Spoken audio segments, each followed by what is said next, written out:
Hi, my name is Chris. You can call me LEC. My in-game name is Leckety Lek Lek, and this is for my first Tesla YouTube video. I want to review the Alliance War set. So I wasn't comfortable doing a review anytime earlier than this, primarily because I had very little arena experience, and I haven't had a chance to play the cards in constructed. So now I feel, now that I'm sitting at legend rank number 39, and I have successfully been undefeated in versus arena at Grand Champion or rank 1, 7-0. I feel pretty good about explaining. These are some of my past games. So I've been playing a lot of Covenant aggro, very successful with that. Ebonheart aggro, and I've been playing a lot of Empire. So the one faction that I'm not very there are 5 new factions in the set, right? And the faction I'm not really comfortable reviewing directly is Dominion, because I've not really played Dominion. I've only played against it. But I have experience playing Guildsworn, Covenant, Ebonheart, a lot of Ebonheart. Isn't there another faction in this thing? It's 4, 5. This is legendaries. So, yeah. I'm very comfortable. If I sound kind of out of breath, it's because I'm working out while I'm doing this set review. So, I have 4 out of 5 leaders. I've played a lot of Guildsworn, a lot of Covenant, a lot of Ebonheart, and a lot of Empire. The order in which I've played them the most is I played Covenant the most, Ebonheart the second most, and then Guildsworn probably third, and Empire the fourth.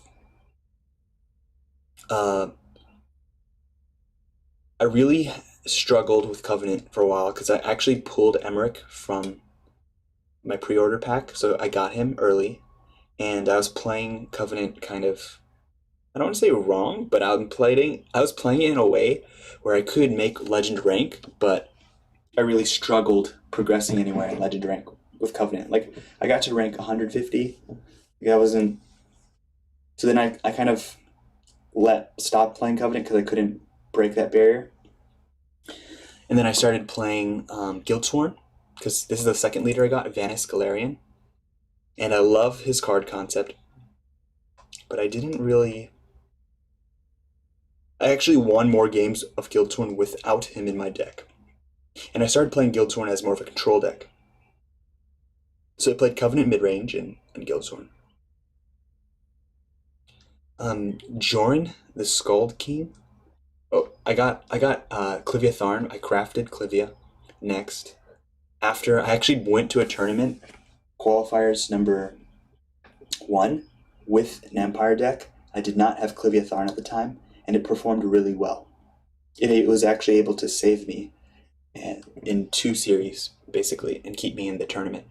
That's when I was like, okay, Empire Control is because conscription lists are pretty fun, and I crafted her. Jorin, I should probably stick to focus on the value of the cards, instead of going story time mode. Right, yeah. Jorin, the Scald King, I actually pulled him from, I bought the Core Classic pack too, and I was fortunate enough to get Joran in that pool. And he's actually been in every single Ebonheart deck ever since he's been added to my collection. So let's talk about these leaders. Right off the bat, I think Joran is a must play. So why is Joran the Skald King a must play? Apparently your opponents don't read a lot, and immune to silence is very useful. There have been many situations where I put Joran the Skald King in the shadow lane, and the opponent is like, oh, this guy is making all my spells cost more. And then they silence him with Shadowfen Priest, or they try to silence him with Earthbone Spinner. Like, this has happened many times. And so this immunity to silence basically means if you put him in the shadow lane, they can't pull him out, and they can't take away his ability. The only way they can deal with Joran is a direct single target removal.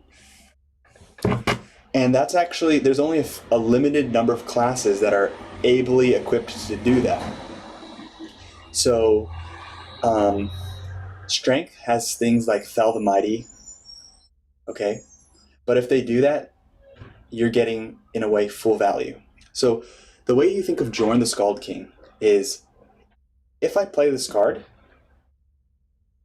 not many things can remove it. If they remove it, I want them to spend something that costs equal cost or more. So you're probably playing this on your turn 5 on curve. That's your dream. If you play them on turn 5, then Strength wants to use Fell the Mighty or other strength-based removal spells like Drive Mad. Those spells cost 4 magicka originally, but because of Joran, they cost 5. So you're basically getting an even trade. And that's okay, an even trade. So worst case scenario, you play this guy and he's removed. He's even trade. If they use a Piercing Javelin or a 5-cost card, you're actually having a superior trade. In fact, so like if you have Ring of Mad, the reason is because a 5 base cost card, you look at it as like, okay, I put 5 magicka on the board. How much magicka did they spend to remove that threat? If they removed it with 6 magicka, you netted a profit of 1 magicka. And Joran the Skald King's second and third abilities is he makes all your opponent's spells cost 1 more. Or not even spells, non-creatures, which includes items, which includes actions, and includes supports. Now, he would be good and playable, I think, even if he had the enemy non-creatures cost 1 more, because we live in a meta where market dominates. Joran the Skald King is a market killer. So for those of you who have been playing ladder right now, Burn Assassin, Market Assassin, Market Archer, these are decks that kill people in like 6 to 7 turns, and they all depend on 0-cost magicka cards. Joran, the Skald King, he makes all spells, all actions cost 1 more. So that makes every single 0-based market strategy unable to combo off as long as this guy sticks on the board. In those kinds of situations, you don't actually want to play Joran immediately when you can. You want to play Joran when you are ready to kill your opponent, or you think they're ready to kill you. So you're waiting for that turn where they need to combo off, and you put him on the board and they can't combo off. All of a sudden, there's 0-cost spells, which they're going to chain together 9, 10, 12 0-cost spells, all cost 1 magicka. And if they cost 1 magicka, it doesn't trigger Swindler's Market. Right. And now, that makes him interesting because you can think of him as a pseudo Witherhand cultist, right? He's a hard to deal pseudo Witherhand cultist. They can't silence him. So like Witherhand cultist could be dealt with the Earthbone Spinner, Shadowfen Priest. They can basically use even 0-cost silence spells. Hush, I believe Hush is a 0-cost silence spell run by some market. Not necessarily run by market, but there are some weird market variants that run purple. So that does actually protect him from a lot of threats. His third ability is also quite meaningful. Friendly creatures cost 1 less. Now he's basically a tree minder or a thorn hist mage. He's basically a pseudo ramp card.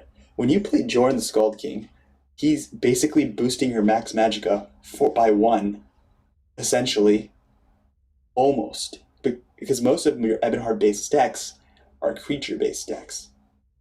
Being creature based decks, you're going to find a lot of value with friendly creatures cost one less. So if Jorn is able to stick, you're going to have a really good. Your subsequent turns will be very explosive with lots of things hitting the board. And that's when Jorn really gets scary. Because Jorn is an enabler. He's enabling you to get more guys, more bodies on the field, at which point they can't even deal with Jorn anymore. Like, let's say they can't deal with Jorn when he's on the board. The next turn, let's look at 3-drops. You have a Haunting Spirit, which is 3 magicka cost. You have a Young Mammoth, which is a 3 magicka cost. And then you have another 3-drop, the 4/3 veteran creature in Ebonheart.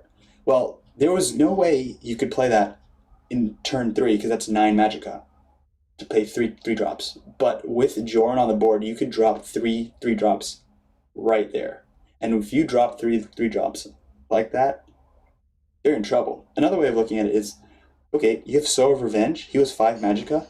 It's turn 6. He's now 4 magicka. You can now put a Soul of Revenge and a 2-drop. Such as, what's a good 2-drop? Maybe the Ward creature. The 2-drop purple Ward creature. You know what I'm talking about. Jorn is a must include. And there's even a 4th reason why Jorn is good. In Ebonheart Slay decks, running Defilers, Falkirth Defilers to bring back things from the grave, Jorn the Scald King is the kind of card that you want to bring back. He's not like the highest priority target to bring back, but in those kind of decks, you actually want to have a lot of good cards played and then killed. So if Jorn dies in a Ebonheart Slay deck, you don't think, oh no, Jorn's dead. You think, great, he just populated my graveyard so I can bring back more high value cards. And when you start chaining and bringing back Jorn Scald Kings back, it gets pretty annoying. And one of the problems that Slay decks have is sometimes their decks don't have good cards to bring back early enough. Like maybe they're running too many 9-drops and their Merchant's Camels aren't dumping them in the trash. And then their graveyard is full of 2-drops like Thief Guild Recruits, Fighter Guild Recruits, and you have turn 6, you have things like Falkirth Defiler and Squish the Wimpy, and maybe even a Slay Brotherhood Sanctuary. Those are the kind of situations you wish, like, oh, I wish I had Jorn the Scald King in my graveyard, where I could just use my Falkirth, remove a creature from the board, bring back Jorn, and that could slow down my opponents or cause more pressure, right? This is a great card. I think he's worth crafting. I have not seen anybody who's playing Ebonheart who has this card actually not put this card in it. It doesn't matter if you're an aggro deck. He's pretty. His body. I didn't even talk about 5/5. 5 magicka for 5/5 is pretty playable. Like he's a threat in an aggro deck. In a control deck, he can slow down some game plans, and he can trade and protect your board. And then mid-range deck, he just fits pretty well in most decks. Let's talk about Emmerich. Emmerich, the Covenant King.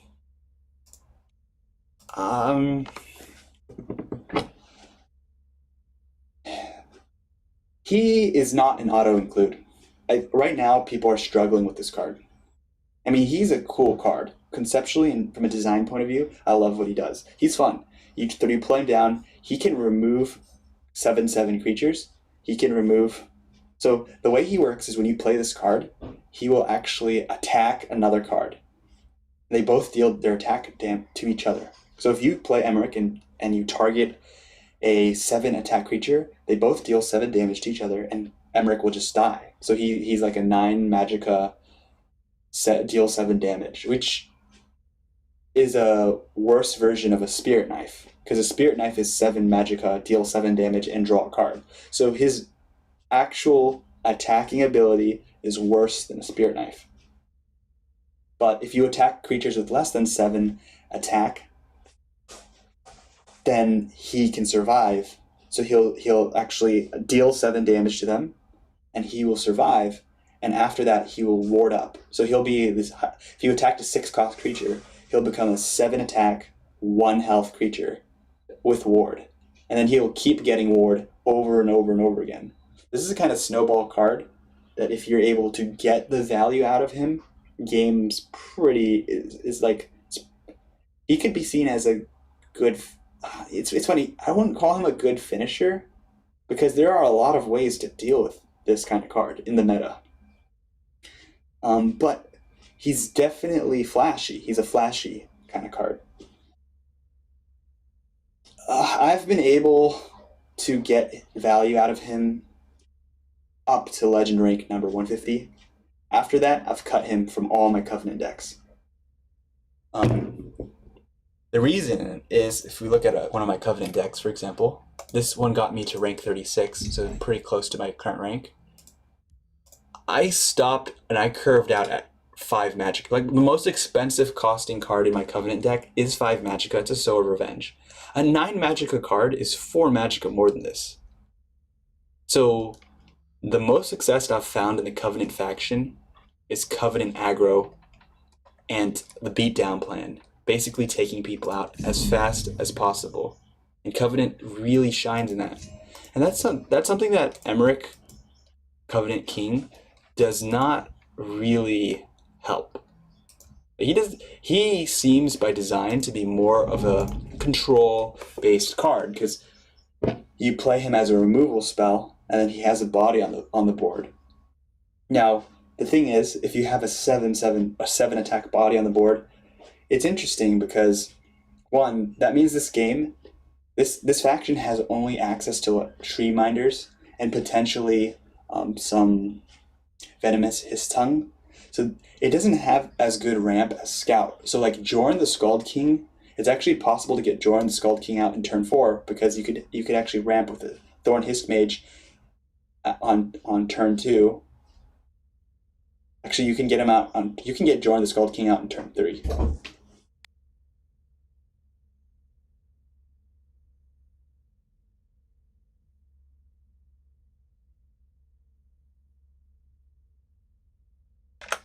You can get Jorn the Scald King out in turn 3. The reason that is you can have a turn 2, use Ring of Magicka, play Tree Minder. Turn 3, you now have base Magicka of 4. Use Ring of Magicka, join the Scald King. So it's actually possible to get him out in turn 4. Emmerich Covenant King is so expensive that you can't really ramp into him, especially in these colors that don't really run ramp.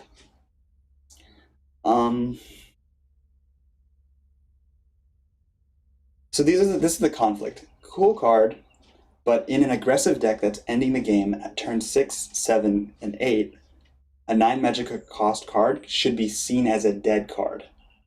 Like, there's no situation in my Covenant deck where I wish I had this in my hand.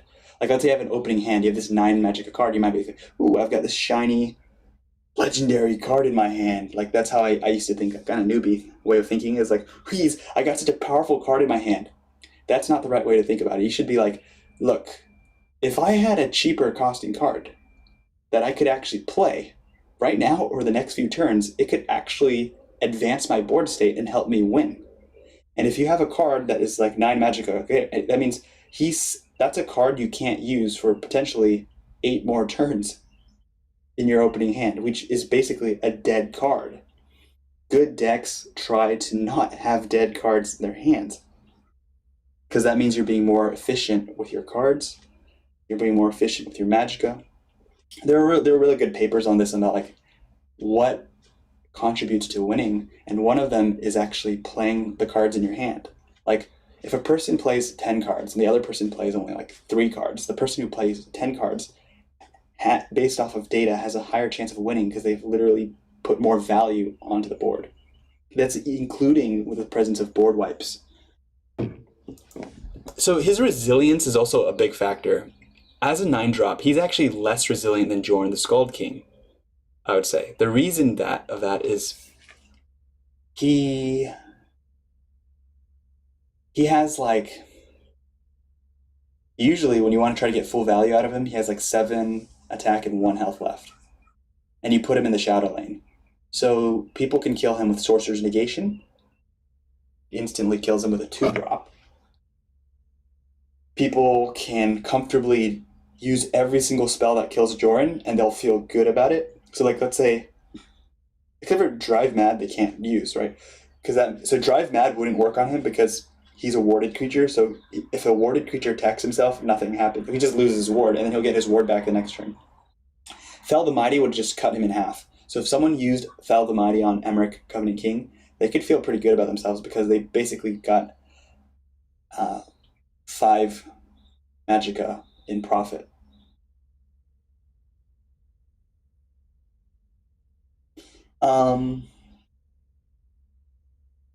And generally speaking, 6 attack creatures are usually much cheaper than 9 Magicka.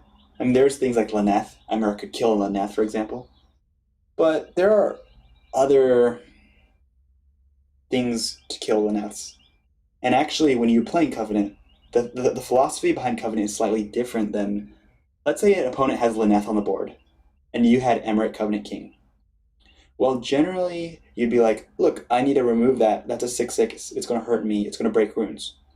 Covenant's actually a faction that thrives on the opponent breaking their runes. Like, most of the games I'm winning on Covenant, I'm not trying to protect myself. I'm trying to kill them.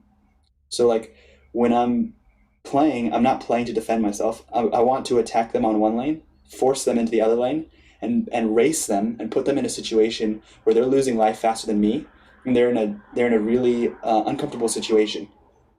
They will either have to attack me and try to race, but if they do that, they run into 2 problems. They're breaking runes and they're giving me cards, and they have the potential of triggering my prophecies. And my Covenant deck has 15 prophecies, which is a lot of prophecies. So this is a situation where there's a conflict of interest between this leader card and the current way I'm playing Covenant, where Covenant, the way my playstyle of Covenant is to basically invite people to attack me.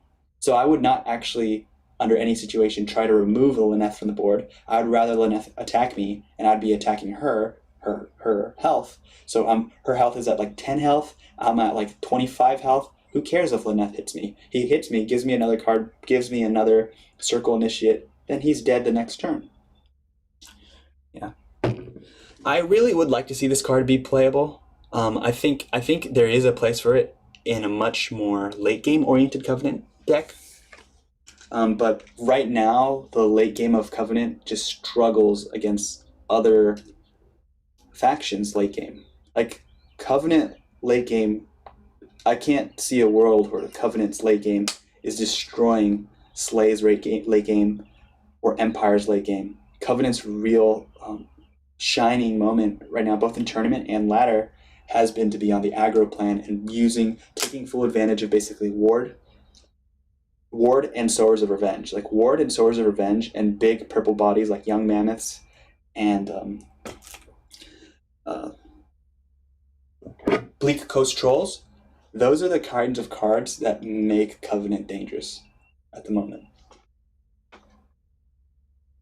So cool card, not very playable.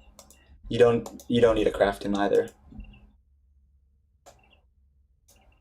Let's do Vanis Galarian. Now Vanis Galarian is the most expensive leader in the new set. 11 Magicka.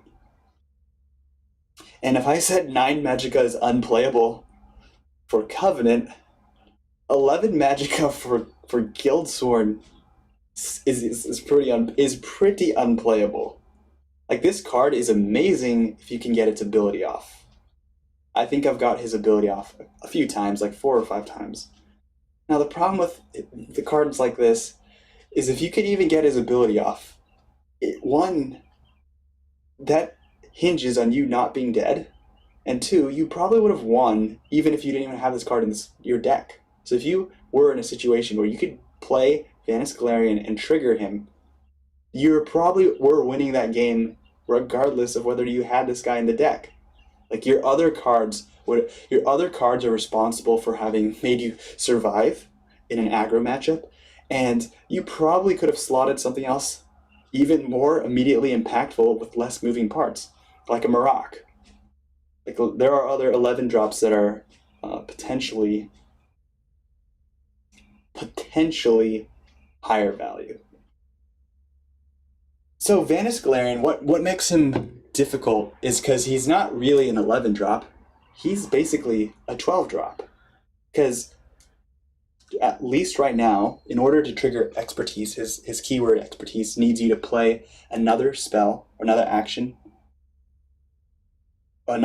support, or item to trigger him. And the best ways that have been reasonable to trigger him have been 1 Magicka cost, sort of Cloak and Dagger, Manic Jax, Flying Crab thing. But there is a world where I see this card having more potential in decks that are taking advantage of Guildsworn Oathman, because those Guildsworn Oathman creates 2 0-cost, a 0-cost item, improvised weapon, and a 0-cost action. And 0-cost actions, 2 of them would be very useful in triggering him on turn 11, because the only way you would ever want to play this card is if you could trigger it the turn you play it, which in a bad world, you're triggering him on turn 11 with 11 Magicka. Sorry, in the worst case scenario, it's 11 Magicka plus 1 Magicka for an item or spell on turn 12. In the best case scenario, you're triggering Vanis Galarian on turn 11 with his 11 cost and a 0-cost item. Now, I do want to give something. There's something good about him is if you do trigger his ability, it can be devastating. Like, this guy is meant to end the game. Like, a deal 3 damage is basically, you can target a creature, you can target face. To gaining health, that's cool and all, but it's not so much dealing 3 damage and gaining 3 health is the problem. It's more the drawing 3 cards that basically will blow out your opponent. Because if you're able to draw 3 cards, your opponent is seriously in trouble.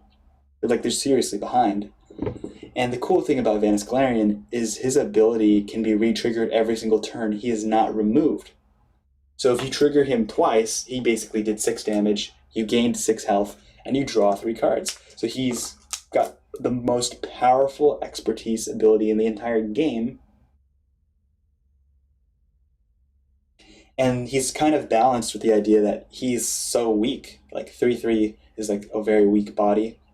He can't be put in the field lane if there's opponents there. He's just going to straight die. He dies to basically any removal spell. So in his defense, if you're able to trigger him the turn you play him, I think he's worth the Magicka cost. So if you can play Vanis Galarian at 11 Magicka and actually draw 3 cards, gain 3 health, deal 3 damage, he's worth it. Now, Guildsworn, though, as a faction, has some difficulty with actually harmonizing with this card at the moment, it seems. Because, on one hand, you need to survive to get to that point. And that's not a trivial feat. You're playing against Market. The same idea of a dead card in your hand, Vanis Galarian is even more dead than an Emmerich in many matchups. Like, there are a lot of matchups where the game is over turn 6, turn 7, where you either won or you lost by turn 6 or 7. And this is the kind of card that you would... It's very hard for you not to think to yourself, man, if this was an ice storm, I could have won that game. There's going to be a lot of games where you're like, if this was an ice storm, it would have won me. If this was a piercing javelin, there's a lot of regret involved in having a Vanis Galarian in your deck.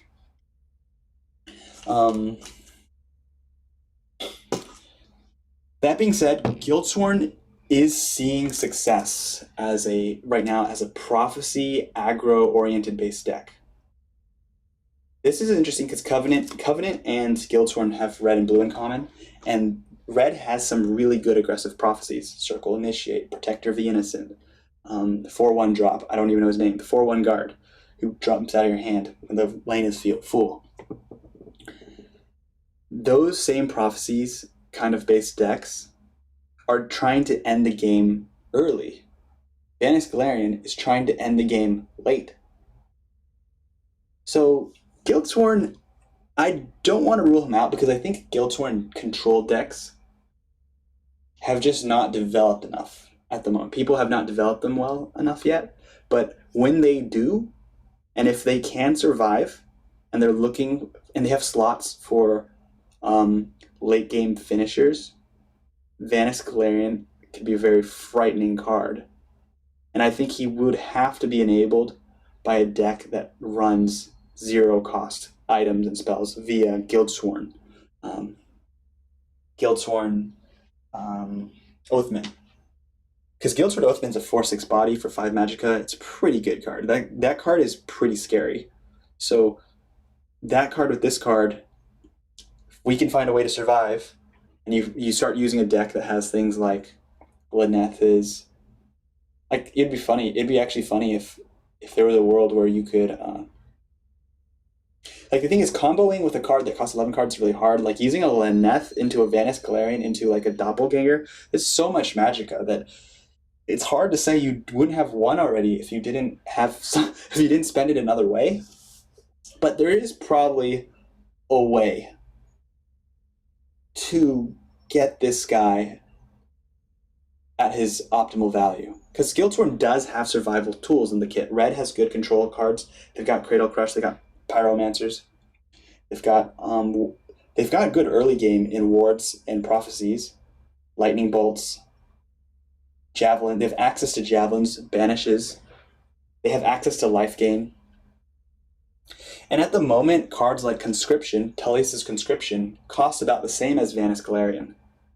So the interesting thing here is a Conscription-based deck, which Guildsworn has not seen many of. Although they have access to Divine Fervor, they have access to things like Praetorian Guard. So there is potential. Like, there's a world where you say, hey, if Guildsworn Conscription could exist, then a Vanis Galarian deck maybe could exist. The problem is, Conscription right now seems to be the more high value kind of card. Like, there are probably several board states where you can play a Vanis Galarian and not trigger him, and that's pretty bad. Like, if it's turn, let's say it's turn 12, and that makes him kind of a combo piece. What if you don't have any items or any 1-cost cards in your hand, and you have Vanis Galarian in your hand? It feels a bad moment. You play Vanis Galarian, and you can't do anything. You just, like, you're losing. You lost so much tempo to play a 3/3 guy and not activate him. Versus a Tullius Conscription, it will always activate. And that's probably a consistency factor that puts it in the favor of Tullius Conscription. I think Vanis Galarian's also so unpopular at the moment that he has surprise factor. On the ladder, people don't know what kind of decks you're running, and Guildsworn is not an archetype that people are it's not the same. Like, people are running lots of different types of Guildsworn decks. So when Vanis Galarian hits the board, it definitely can catch people off guard because he's not in every deck. So he's something that people can't really play around. So I try to give him hate and love because I do think, I have the card. I'd like him to be able to be playable. But am I playing him? He's in none of my decks. I've tried him. I've tried to put him in decks, but it didn't. He's not on the same level of playability as these two cards. And Clivia Tharn is our next card we're going to discuss. Clivia Tharn is a cool card. I'd say she's a cool card because you're definitely going to be able to play her if you draw her. Like, Empire is not a deck where aggro decks can just take you out. Like, so this is the kind of thing that makes Jorn and Clivia Tharn different from Emmerich and Vanis, is that when you see these cards come into your hand, you basically know for sure you can play it. And when you do play it, they immediately do something. Like Clivia Tharn, her ability to generate tokens 1/1s is devastating. And you're talking about a faction that has the ability to bring her back. So with purple willpower and endurance, you could bring her back using soul tears or Durnian necromancers with divine fervors and like buffs. There's ways to basically bring Clivia Tharn back over and over again. So she's the kind of card that when you play it, if your opponent does not remove it, they are going. She's an engine. She's generating 2/1/1s every turn, and that can get out of control really fast. And she's protecting herself with guards, so that basically makes it a situation where they have to remove her the turn after she's played. But if they remove her the turn after she's played, she still has these 2/1/1s that are on the board that are still doing something. Like those 1/1s could potentially have a divine fervor and be 2/2s. Those 1/1s could basically empower things like debilitate. They can basically go face and make your debilitates or spoils of war cheaper. Those are green cards, right? And so she's a card where if they need a single target removal, they didn't actually take out all the value. They didn't take out her 1/1s. And if she generated more than two 1/1s, then they have to deal with those other things, right? And an Ice Storm turn wouldn't deal with her either. It would kill all the tokens, but it wouldn't kill her. And she's almost usually exclusively played in the Shadow Lane, but in certain situations you can play her in the field lane, no problem. Okay? Like if you have control of the field lane, maybe playing her in the field lane is better because then you could dictate the trades and you can get full value out of your guards, your tokens. Because generally with your tokens, when a field is full, you want to kill them off so you can generate more. So she's playable almost in every single time you get her in her hand. If you find her in the early game, you know you're going to live to turn 6 to bring her out. If you find her in the late game, she feels like a good use of Magicka. If your opponent removes her, they haven't usually removed her other tokens, which means that she might have been a profitable exchange, because if they removed her with a 5-cost spell, you still have 2/1/1s there. That's about break-even-ish at least, but if she had generated 4 tokens, you probably are in the green, right?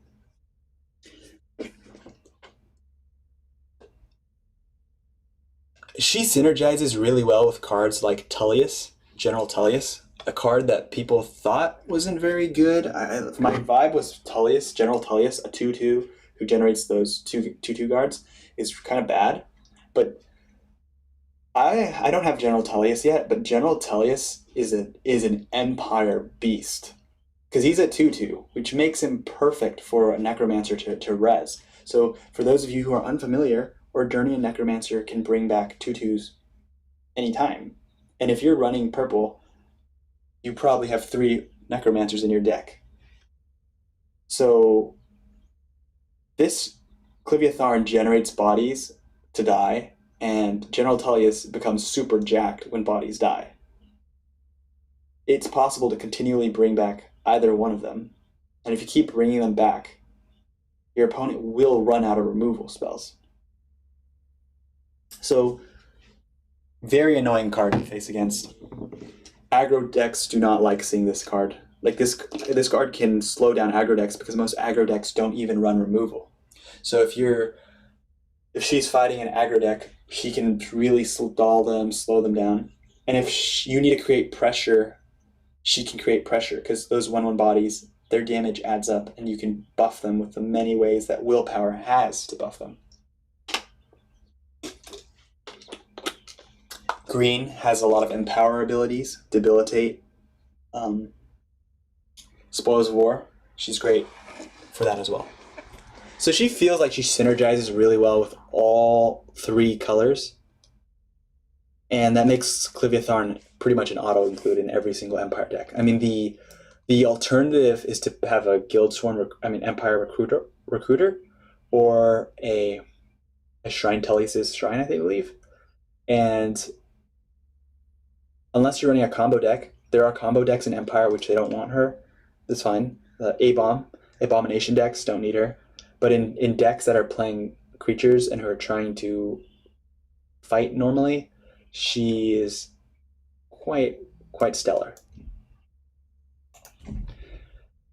Now, I actually don't even know what Aerin Dominion Queen does because nobody plays her.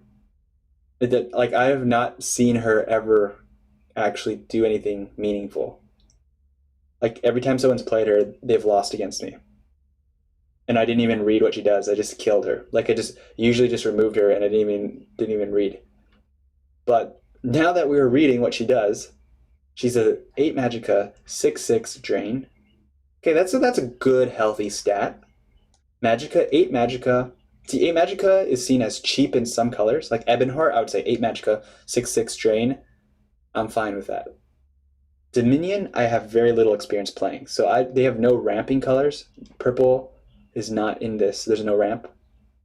So you have to play her turn 7, turn 8.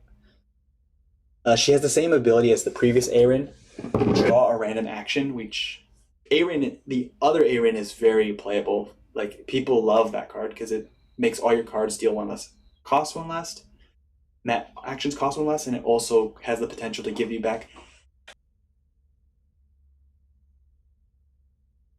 Has the potential to give you back exactly this. Like, if you have only 1 card in your graveyard, say a Piercing Javelin or a Edict of Azura, you can play Aerin and get exactly the 1 card in your discarded pile.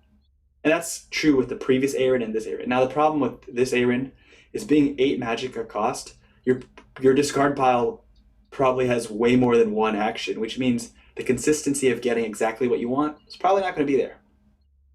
So there's that. So if you have like high value and low value action cards, you can expect more inconsistency. You may get your Fireball, you might get your Dawn's Wrath, you might get you might even get Spoils of War, right? So a little bit high rolling on this one. When you draw an action on your turn, deal 1 damage to your opponent. Now, I've not seen a situation where this was relevant. I mean, that sounds like a potential, like, if this card cost 3 Magicka and she was a 1/1, I think she would be dangerous because of this ability. Because there's all these. I mean, I don't know if she's dangerous because of tri-color market-based strategies probably really bad. Dual colors are better because they're much more consistent, and those action burn decks seem to be much better in dual color. So they probably couldn't even play her. So actually, I might have to take back what I just said. But this ability has not ever shown itself to be useful, which means that people have not found out a way to use it. And there are some barriers to that. Is that, 1, she costs kind of a lot. So how many actions do you need to run in your deck to get full value? I mean, in theory,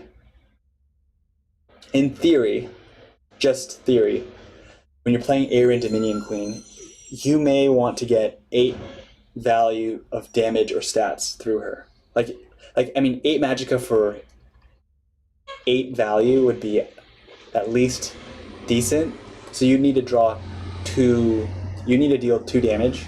You draw 2 actions, and I guess you trigger that the moment you play her because she draws an action from the grave. So she will automatically deal 1 damage, and she'll also give you 1 health because she drains that 1 health.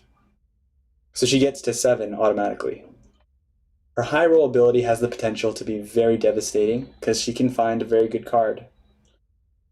But her drain ability and her being 8 cost, they're very kind of. I don't know if these synergize very well because usually drain is something you want when you're about to die and is not something when you want when you're not about to die, because drains actually can be a liability.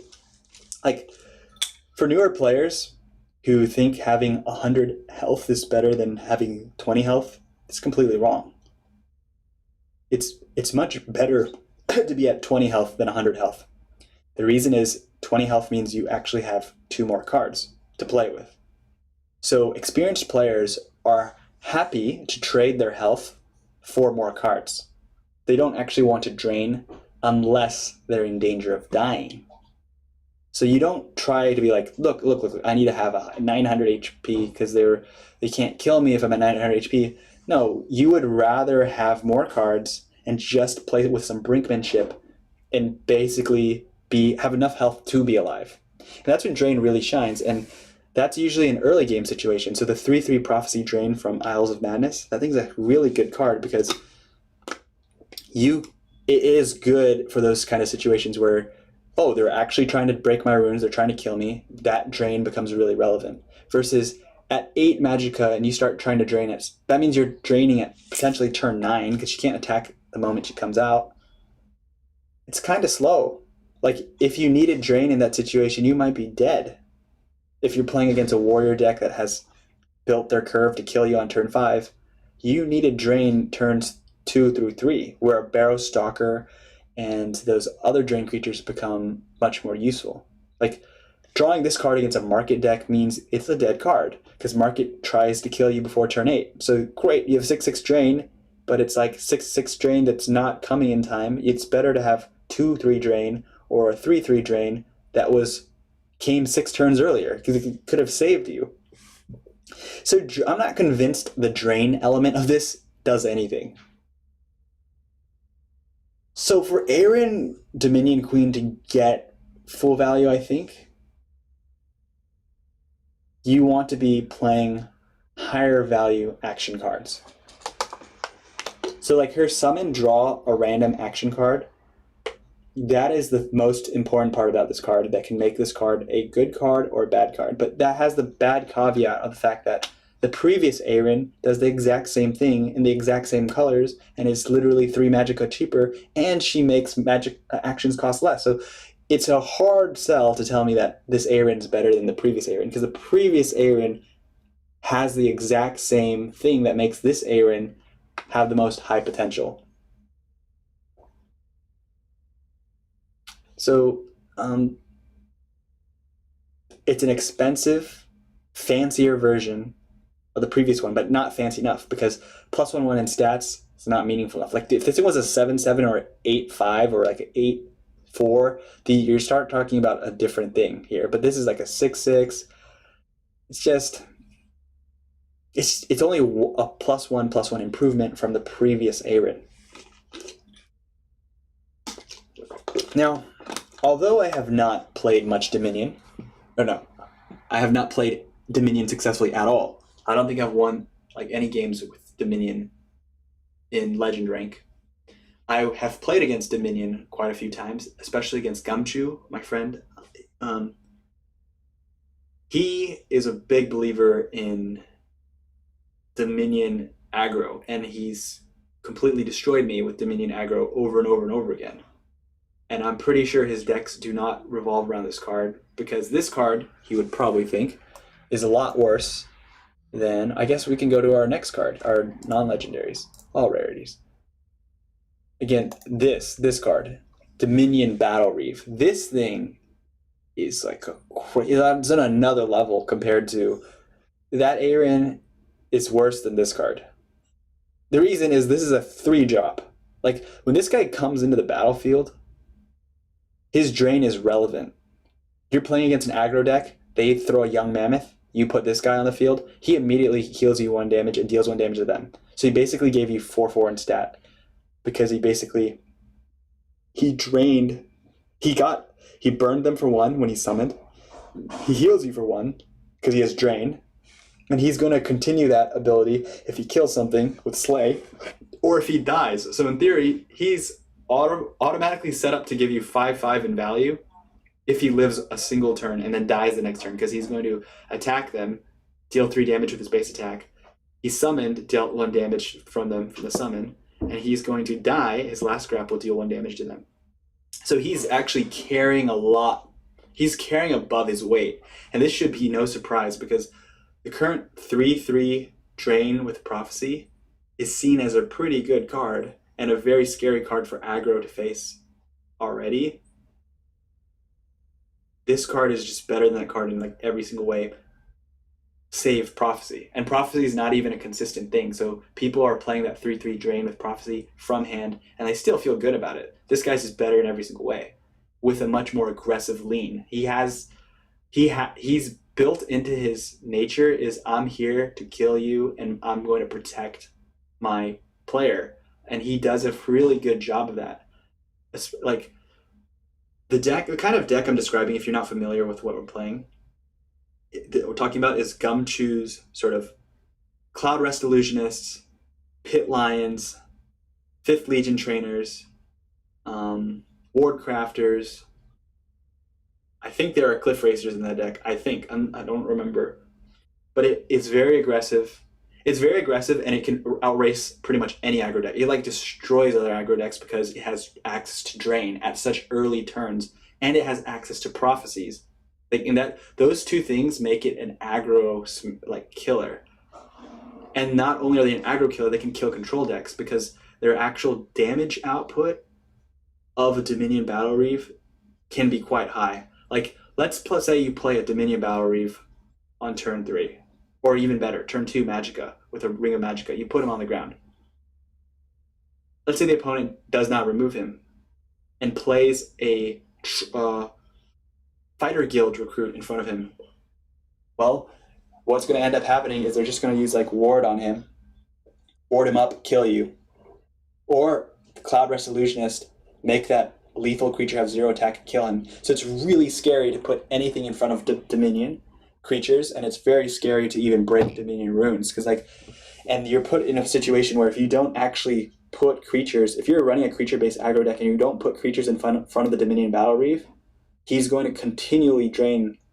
He's going to continually drain for them, which means your attacks on the other lane would be kind of mitigated while he's driving his win condition closer and closer to home. So it's a weird situation where you can't easily contest the lane they're in because they can ward up, they can reduce your attack to 0, but if you don't challenge them, they will definitely kill you. So it's definitely a very hard matchup. And for people who want to have a deck that can destroy aggro decks and want to be able to destroy control decks in a very aggressive sort of lineup that has access to Drain, Dominion is the faction that I would recommend. Artwork is pretty badass too.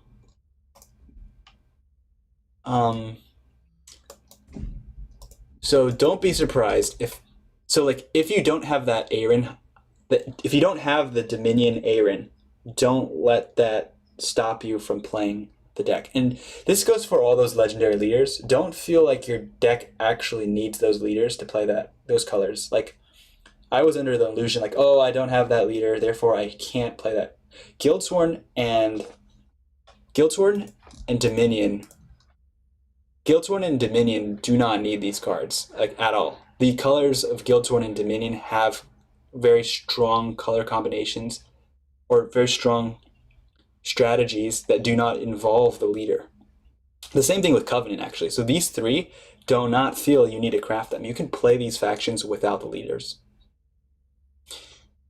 And these two are the ones that you want to have in your deck if you like those colors. I would recommend you actually don't craft a leader to play a color. You should, because these leaders are one of in a 75 card deck. So if you're playing Jorn the Scald King or Clivia Tharn, you need to basically, in your strategy gameplay, basically be like, maybe 60% of my games I don't see Jorn, 60% of my games I don't see Clivia Tharn.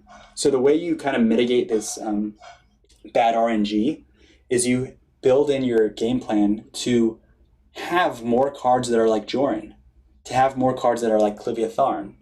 So you don't need Clivia Tharn or Jorn per se, because you have other cards that do similar things, and they add consistency to your deck. So Jorn, similar cards to him would be things like Witherhand Cultist. If you're trying to stop a spell, like stop to make their Ice Storms cost more, or their hit against Assassin Burn, right?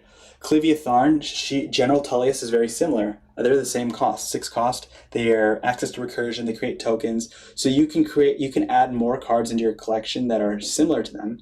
And then basically when they show up, it's like you don't think, oh, it's Clivia Tharn, I can finally win. It's more like, okay, Clivia Tharn's one of my 6 drops that fills this need in this deck.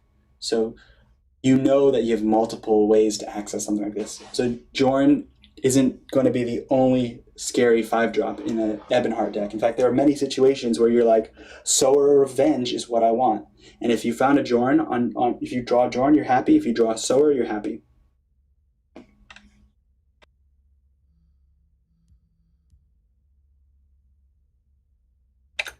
Okay, cards that... I'm going to continue on with these other tricolor cards. And let's say who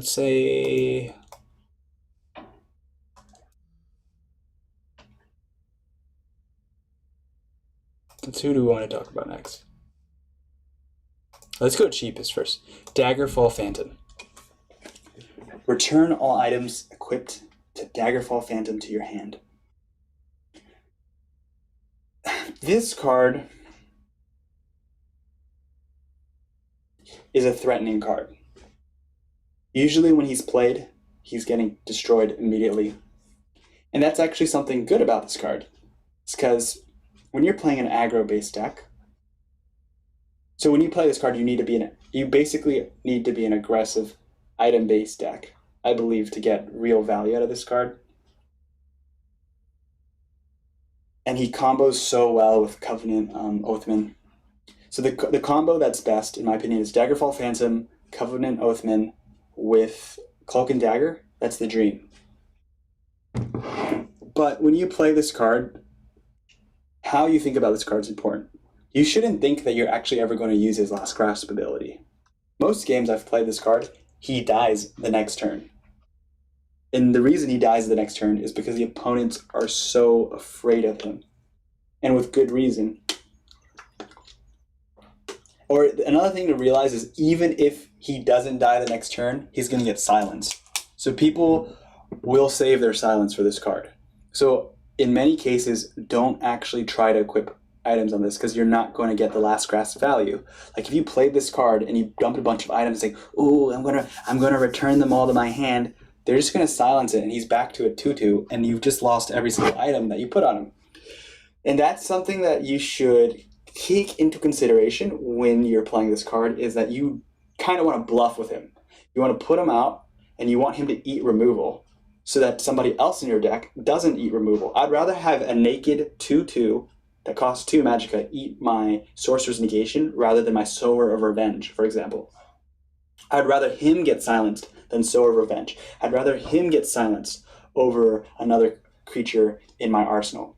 And so he's kind of a bait creature where he's a 2-mana magicka for 2/2, and that's fine already. And then the return, that Last Grasp is more of the threat of that Last Grasp. And you should think to yourself, I'm a good player. My opponents aren't stupid players. They are probably not going to let me get any value out of that ability. As much so as it is in their power, they'll try to stop it. That being said, I like to, when I have the ability to equip items to him, I am not equipping high value items. I'm equipping I'm not equipping like more than 2 magicka worth of items on him. Like he's going to get a Steel Scimitar and maybe a Dagger max. Because I want to apply pressure and I want to anticipate the silence and the removal. Because it's a bad idea to stack like 10 magicka on this guy and just have it all removed. I mean, that's not going to happen very often, but the idea of putting all items on this one guy is a very bad idea because you basically say, hey guys, this is what you need to kill and remove. And you want to diversify your threats and put some items on your other creatures as well. Also, try not to put items on your creatures until they are actually attacking. Because like if you play this creature and then put an item on and say, his Last Grasp will trigger, you're going to be very sad because it's not going to trigger a lot. So it's much better to basically, he's naked 2/2, I'm not using him yet, wait till the turn that he can play an item, wait till a turn that he's either attacking a creature or a player, that's when you put the items on. So how does he synergize with Covenant Oathman? Covenant Oathman reads, if you have a red, it's a blue card. If you have a red and purple card in play, if you have a red card, it will draw you an item, a random item from your deck. If you have a purple card, it will give that item +2/+2. Cloak and Dagger is the perfect item to be picked is the best item for it to pick you up, draw. Why? Cloak and Dagger is 2 items. One says +2/+0, one says +0/+2. If Covenant Oathman triggers off of Daggerfall Phantom, because it counts as a red and purple card, so if you have a Daggerfall Phantom in play, and then you play to Covenant Oathman, it will 100% draw you a card item, and it will 100% buff that item +2/+2. If it's a Cloak and Dagger, you don't just buff the Cloak or the Dagger, you buff both of them. So Cloak and Dagger goes from +0/+2 to +2/+4 for 1 Magicka. Dagger goes from +2/+0 to +4/+2 for 1 Magicka. That is insane. Like, the Covenant Oathman trigger on the Cloak and Dagger wins games. That's the kind of damage that puts so much pressure on your opponent. Barring prophecies, they're in serious trouble. And this is so that one way to basically make this hyper efficient, like in my Covenant decks, is I'm running Steel Scimitars, I'm running Cloaks and Daggers, and I'm running Bone Bows, I think. I'm not running expensive items. So you do not, I've tried it, you do not want to be playing Daggerfall Phantom with Covenant Masterpiece, with Covenant Oathman, and say, look, I want to get a Covenant Masterpiece, because that item costs like 8 Magicka, and you're not going to be able to use it in time. It's much, much better to have a +4/+2, just think about it, +4/+2, 1 Magicka card. So if you added both of those things together, what is that? That's a +2/+2 plus. It's +6/+6 for 2 Magicka. A Cloak and Dagger buffed by Covenant Oathman is +6/+6 for 2 Magicka. And if you are fetching a Covenant Masterpiece, you're getting +5/+5 for 8 Magicka. Granted, you get all these useless ward, regeneration, all these things that immediately die to silence, but I'd rather take +6/+6 for 2 Magicka over +5/+5 for 8 Magicka. And even in the situation where you have a Cloak and Dagger, I would not usually put both of them on a Daggerfall Phantom. I'd usually put the more aggressive one, the +4/+2 one, so he now goes to become a 6/2. If they don't silence him, he's going to give me back that item when he dies, and I view that as a bonus. Like, when that happens, it's like, ooh, Daggerfall Phantom gave me extra value, because that's not something you should be banking on. Because silence is pretty prevalent in this game. So I got really hyped by Daggerfall Phantom. Empire Recruiter. Let's see what we have here. So Empire Recruiter is a card I have not played much with, but I have played against it and lost to it a bunch of times. I mean, he's an engine. He can create unlimited 1/1 tokens every time he pilfers. And I think that's a very good ability. At 2 Magicka, 2/3, that's sturdy enough. That's decent stats. That's decent stats. You could put him in a conscription list and not feel bad about it. But the pilfer summon a 1/1 recruit in the other lane, if this card does not goes unanswered, he can be a real problem. Like, he can basically generate 4, 5, 6 Magicka worth of value.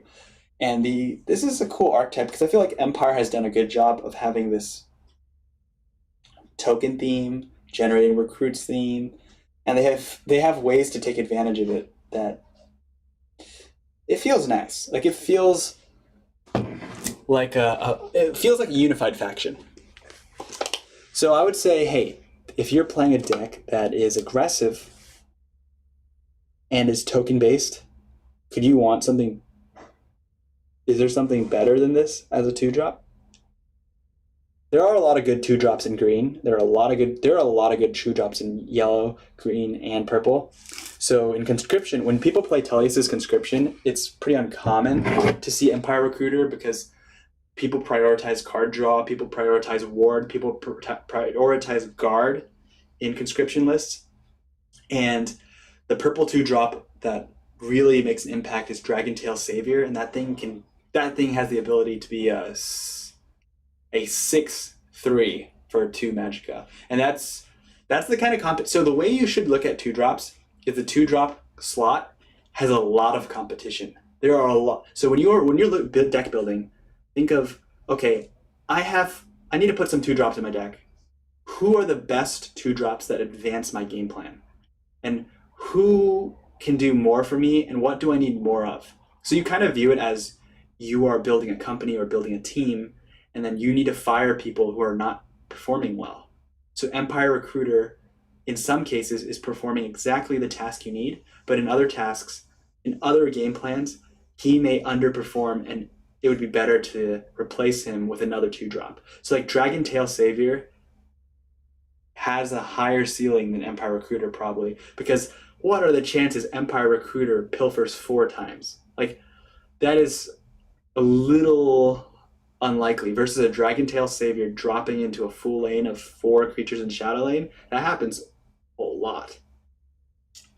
And you're always happy to play Dragon Tail Savior even as a 3/3, 4/3. Like, there's like people don't even feel bad playing Dragon Tail Savior as a 2/3, right? And that's the only situation where the Dragon Tail Savior is objectively worse than an Empire Recruiter, is when you played him in a lane with no opponents. So these are trade-offs when you're trying to figure out what are the board states that I'm most likely facing. What are the situations that I need? Am I in a meta where there are a lot of board wipes, ice storms, etc.? If there are, then maybe this guy's not going to be that useful. Although I will say, at the moment, ice storm does not seem to be popular at all. It doesn't seem to be the popular choice of removal because it's very bad against market burn. It's not proactive enough. So people still have ice storms, but I've noticed that ice storms are not a reliable board clear in this meta. There are a lot of warded creatures in this game at the moment. There are a lot of ways to stagger your health of your creatures that they're not completely board wipeable. So like Ice Storm seems to destroy certain factions like Kalalu, and it's not very good against things like House Dagoth. It's not good against Sorcerer. It's not good against Covenant. And Covenant aggro is starting to really shine. And Empire, why does this relate to Empire Recruiter? Because that makes Empire Recruiter more attractive. If Ice Storm is not effectively removing other threats and is the perfect answer to Empire Recruiter's kind of strategy, it means that people are putting in less Ice Storm based strategies, and Empire Recruiter has a chance to survive because people are afraid of other threats more. So I expect his popularity to rise a little bit more, but right now it's hard for people. A lot of people are still convinced other 2-drops are better pickups. And that's because, this is in the conscription list, for those of you who don't know, Tullius Conscription pulls out up to 8 2-drops from your deck. And Empire Recruiter could be potentially a Tullius Conscription target, but most people don't put him in there because, first of all, there is some lack of synergy, because if you use a Tullius Conscription, you filled up your whole lane, both lanes, and that means, in theory, if your opponent did not kill any of your creatures on the other lane, you can't trigger his ability. And sometimes these Tullius Conscription decks need to do something. Their Tullius Conscription turn needs to be it needs to be the pivot point where you start winning. And in general, those decks either are almost dead or they need to finish someone off. And when you're almost dead, you don't really care about this guy's abilities. You care about ward, guard, lethal. Even the Skinned Hound +0/+2 gift guard is a lot better than this in those situations. And when you're trying to close out games, this guy's not the strongest stat-wise.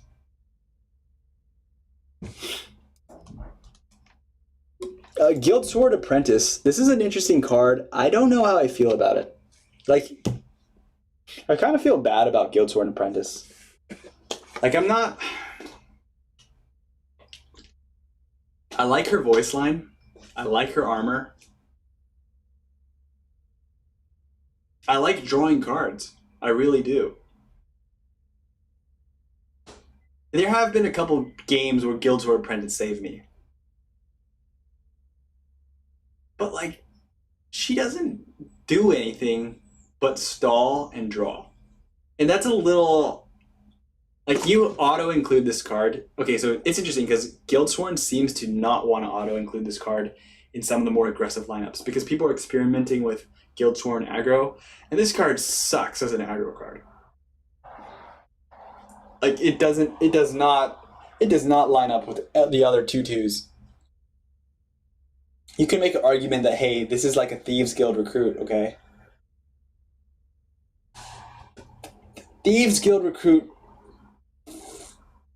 feels better than this card, I think, because Thieves Guild recruit has the potential to reduce a card by 1 magicka, and people love Thieves Guild recruit even if you don't reduce the magicka, because that's even a high roll too, because like you may not ever proc that ability.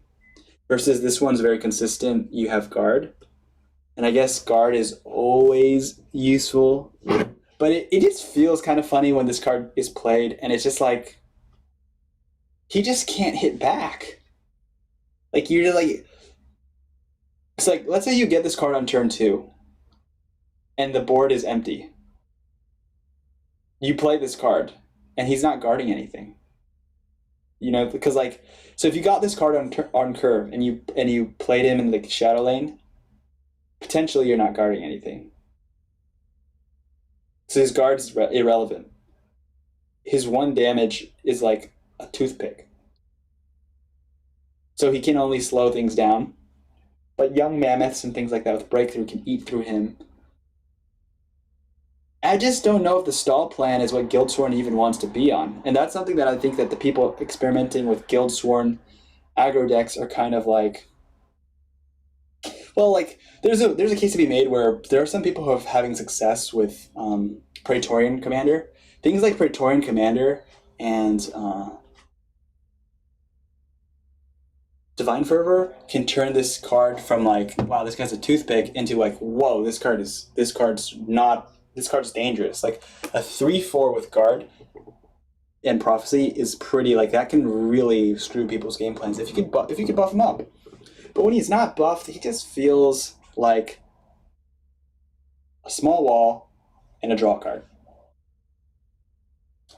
So Guildsworn's still not fleshed out yet between, like, people put him in the, like, Guildsworn's funny because Vanis is barely playable, so people they cut him, and they need a tricolored Guildsworn card to even play Guildsworn. So some people have been only putting a single Guildsworn Apprentice just to get the tricolor. Like, they're not playing Guildsworn Apprentice because they like the card. They're playing it because it enables them to even play Guildsworn as a requirement, right? And I can't help but feel that people who are doing that feel deep down the same way that I do, that like I kind of wish that there was another Guildsworn card. Like, Guildsworn Apprentice feels kind of like, I like the color combination of Guildsworn. Red, blue, willpower is a fun combination. But it's very utility based. I'm just not convinced that I'm not convinced that it's a great card, and maybe one of the reasons I feel this way is because it's a tricolor card that is arguably worse than a Thieves Guild recruit. Arguably worse. And because it's potentially arguably worse than a single color card, you kind of wish it was a little better. Like, if this thing was a 2/2, dude, this thing would be like another level. In my opinion, if the Guildsworn Apprentice was a 2/2, but that's just also a hard balancing problem. Is this going to be a broken card if this is a 2/2 prophecy? Summon, draw a card. Like, that would make this a devastating card to be like. One way of thinking about it is when this triggered on a prophecy, this thing basically is like, he's like, you broke a rune, you get a 2/2 body who can block you, and you get the card that you would have gotten if you never even triggered a prophecy. At that level, Guildsworn Apprentice would be a monster. Yeah, I would really, really like him at that stage. But I've been running into a lot of situations where that 1/2, like that 1 damage, just it's like he blocks an attack, okay? But the threat is not dealt with. Compare with the Fighters Guild recruit. Fighters Guild recruit, like, okay, in the situation where your opponent's breaking runes and prophecies are even triggering, You 100% would rather have a Fighters Guild recruit than a Guild Torn Apprentice, because Fighters Guild recruit actually can kill things that are attacking it. This guy is just like, walk over me, please. So he's like worse than Fighters Guild recruit in situations that you're trying to defend yourself, where you care about prophecy and guard. And then he's like worse than a Thieves Guild recruit in situations where you care about card draw, because he can't reduce the cost. And he's in theory supposed to be better than the Thieves Guild recruit because he's a tricolor card. And he's worse than both of those cards for what those cards are good for. And I play a lot of green, so I play a lot of Scout, I play a lot of Ebonheart, and I love my Thieves Guild recruit. I love my Fighter Guild recruits. Like, I'm very familiar with those cards, and those cards can squeeze so much value. Like, Ebonheart, a Fighters Guild recruit, is not just a 1-2 body with guard. This guy can kill 2 people in turn 3 when you combine him with Archer's Gambit, for example. Like, he has the ability to synergize with Archer's Gambit to kill a young mammoth and then kill a Sower of Revenge. This guy can't do anything like that. So, like, I have memories and a lot of experience of Fighters Guild recruit saving my ass in when the prophecy's broken and you put him right in front of a 7/8 who hasn't attacked yet. Dude, you just not only did you save yourself 7 damage, you killed the 7/8. Like, he's a beast. But the Guild Sword Apprentice does none of that. Like, he like comes out of prophecy, and I'm pretty sure there's a lot of times where you think, man, I wish that was a lightning bolt, or man, I wish that was a piercing javelin, because if this prophecy comes out, you are hoping for a high impact prophecy that can actually do something and change the board state. And a piercing, like, a prophecy is basically just a card that comes off of a rune, right? So in theory, it could have been a Guild Sword Apprentice. It could have been a Circle Initiate. It could have been. So, like, when you're deck building, you want to say, like, look, you can't have your whole deck full of prophecies, but for your prophecy-based slots, what do you actually wish was coming off of a prophecy? Those are the cards that you should be putting more of in your deck. Like, when they're breaking runes and you're in a game and a Guild Sword Apprentice comes out, you should ask yourself, if that was a piercing javelin, would I have won this game? Because if they're breaking runes, why do you care about drawing cards? Because you're going to be drawing way too many cards.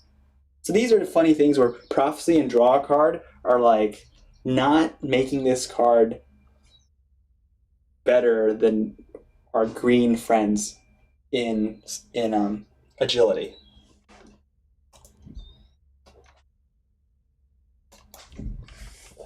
All right, so that card got a lot of hate from me. I'm actually a little surprised how much I hated on Guild Sword Apprentice, because, like, he was a very hyped card. People, when they were looking at the reveal, I think, people thought Guild Sword Apprentice was... The hype was Guild Sword Apprentice is going to be auto-include, and he's so amazing. But I'm telling you, people are cutting him because he's not exactly a card people are excited to have in their hand or as a prophecy. And that makes sense when... Look, what are other people's turn 2 plays? People are playing a Ward Crafter. People are playing things like the 2/2 with Ward.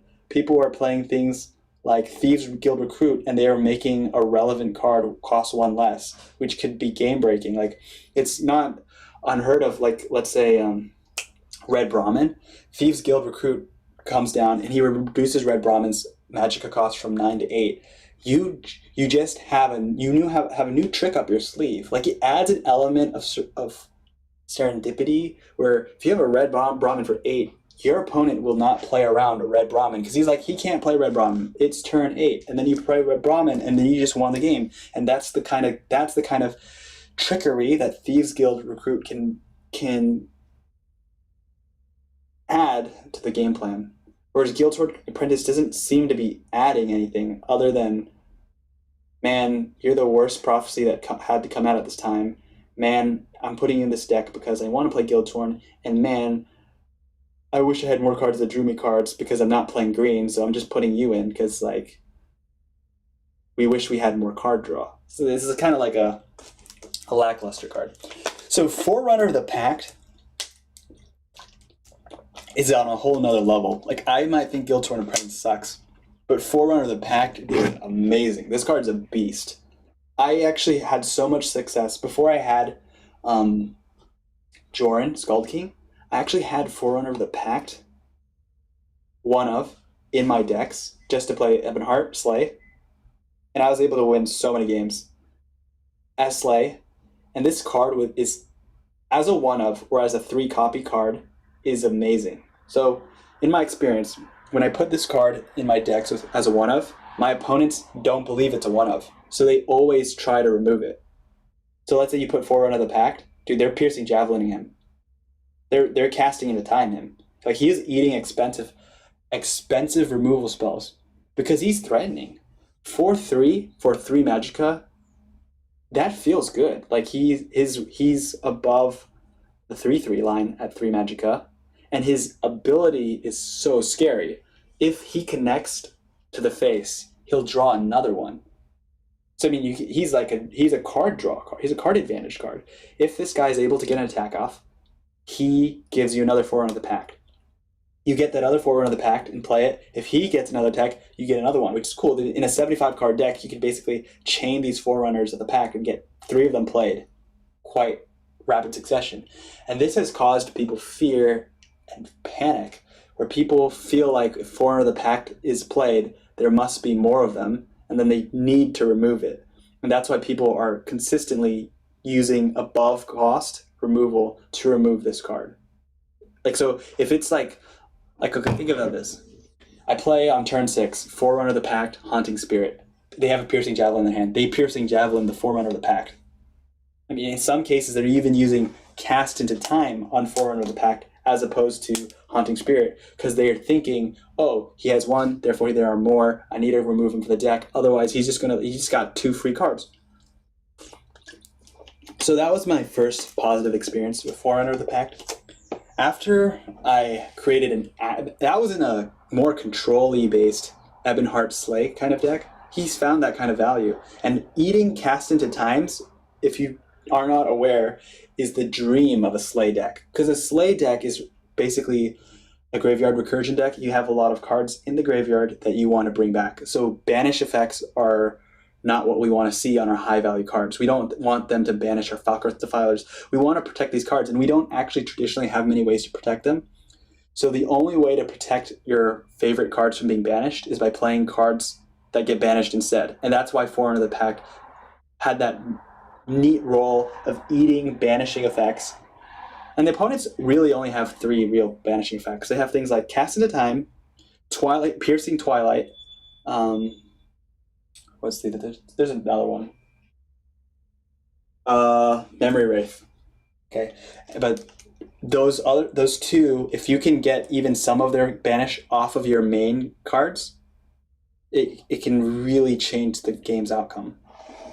So when you put him into an aggro deck, Forerunner of the Pact is a monster. Like this guy, you could play him turn 2 with the Ring of Magicka. At 4 damage coming to the face is pretty scary. There aren't very many guards that could stop this guy on turn 2. If you played him on turn 2 with a Ring of Magicka, and people can say, you can use a Fighter's Guild recruit, right? Opponents could put a Fighter's Guild recruit in front of him, try to stop and kill him. But we're in green, so we have access to things like Shadow Shift. It's like this kind of card synergizes really well with Shadow Shift. You put him in Shadow Lane, you let them put the Thieves Guild recruit, you Shadow Shift over, you get the attack in, and in many cases, let's say they're not playing Archer's Gambit Slay, you can use those Shadow Shifty tactics to put guards into a lane that you bait them into investing defenses in that lane, and then you never play any cards there. And that's where you start to get field advantage, where you have board advantage, where they have cards that are on the field that cannot attack you because they can't give you runes, can't break runes and give you cards, and they cannot actually interact with your cards. So Forerunner of the Pact, when he connects once, it feels good. Like that's all you need. If he hits once and gets 1 attack in, you're going to draw another one, and he already got more than full value. If he gets removed without even getting that attack off or the card draw, he's also getting his value worth, because most of the removal spells that can remove him cost more than 3. Like you can use Crushing Blow, you can use Reverberating Strike, you can use Channeled Storm, but those are all 3, so that makes it a 1-for-1 trade. So you're all good on that, and that's okay. Like you're okay as an aggro player if they remove you 1-for-1.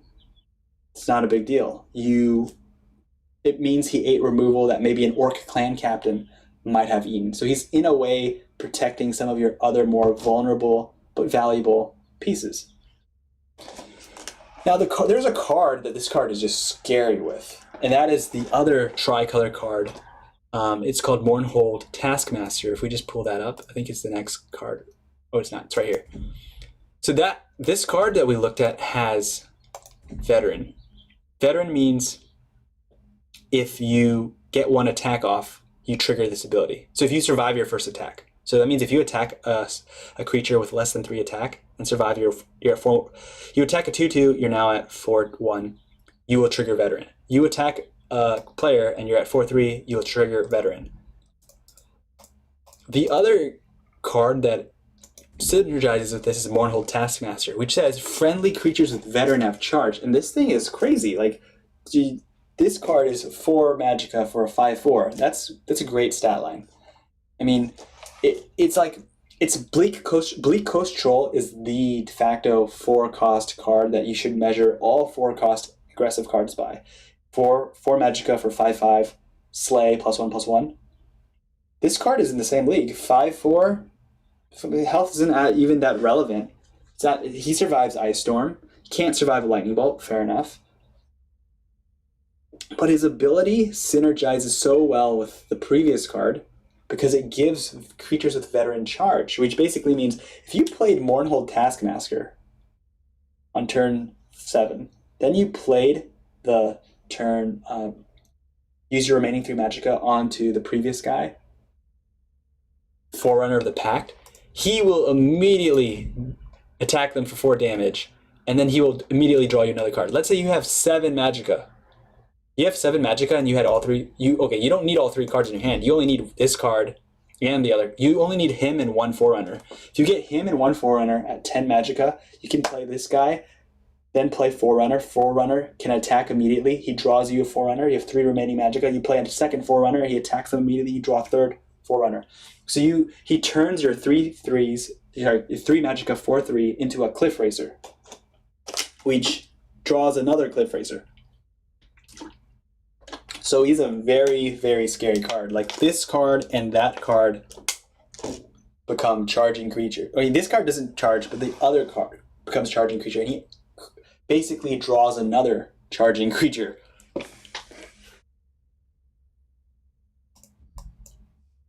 And that can be very devastating because we're talking about a class that has access to Swords of Revenge, a class that's very aggressive. You're talking about a class that has Cliff Racers, lots of charged creatures in red, Candlehearth Brawler, Raiding Parties. So, and you're also talking about a class that has items and charging creatures. So the reach available into this Ebonheart kind of charge, or that these 2 Ebonheart kind of aggressive cards is incredible. They're adding more reach to decks that already have reach. One of the sad things about this card at the moment is I have not found much success with the other Veteran cards. This card has shined best and pretty much only with Forerunner of the Pact. The other Veteran cards, I'm sure they're very good, especially in Arena. In Arena, they're really good.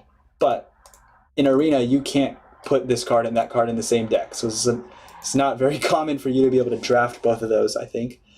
So in Constructed, at the moment, I'm only playing these 3 of those, 3 of these, and I have 2 other Veteran cards that are basically waiting to get cut and replaced with better cards, is how I would describe it. So I kind of skipped over some cards. Let's go. Guildsworn. Transistus Shrine. Transistus Shrine is I think it's a very powerful combo-oriented piece. You've not played against, there's a deck called Abomination Scout, so you might want to search that up. And now there's a new version called Abomination Empire. It's a combo deck that plays a bunch of creatures that are 1/1s, one cost Magicka cards, and it wants to turn all those cards into 0 cost cards. I've played many versions against this deck. Abomination is a tournament grade, very hardcore, serious. I think it's even a cheap deck to build. So if you're interested in a deck that is cheap to build, very powerful, able to win tournaments, and makes people mad, Abomination Empire is probably for you. And I haven't played it. I haven't played it against it. I haven't played it, but I've played against it, and I've found the way how to beat it. But I think it's I mean, Please Don't Hack Me brought it to this last weekend's tournament to tell you how good that deck is. And if you're not running that deck, or a deck similar to that strategy of basically I'm going to play a bunch of 1-cost cards and turn them all to 0-cost cards, this card might not be that good. And that's why a lot of people who are not even familiar with that deck looked at this card and they're just like, this card is potato. But do not think this card's a potato. This card is an enabler for like an entire deck type. It made a deck that existed before it way stronger in tricolor, which is pretty interesting. Well, I don't know if it made it way stronger, because the Scout version of A-Bomb is more Journey to Sovngrad oriented. And to give you the strength level of what a Journey to Sovngrad A-Bomb deck is, they can get Journey of Sovngrad out at turn 7. Like, they can basically draw the whole deck on turn 7, and then use Journey to Sovngrad, and then kill you with a bunch of 1-cost cards that have 6/6 stats. Other than that, there's not a real world, I feel like, where Transistor Shrine, if you're not really comboing it off, trying hard, like, if you're not trying hard, like, if you're just like, meh, I'll use Transistor Shrine, and if you use Transistor Shrine and you actually have Magicka left over, I kind of think it's a waste of a card. Because this is like a discounting card, so it's kind of like a pseudo-ramp card with a conditional of basically being in control of 2 lanes, or being in 2 lanes. It just, like, okay, if you're not making use of this with every single card you're playing, that means this card does not belong in your deck, because there are decks, like that A-Bomb deck I mentioned, who are literally making use of this ability every single card they're playing. And that's the high ceiling potential of this card. On the low ceiling potential, I see a lot of people who are like, ooh, this is a card that has epic rarity. It's a Transistor Shrine.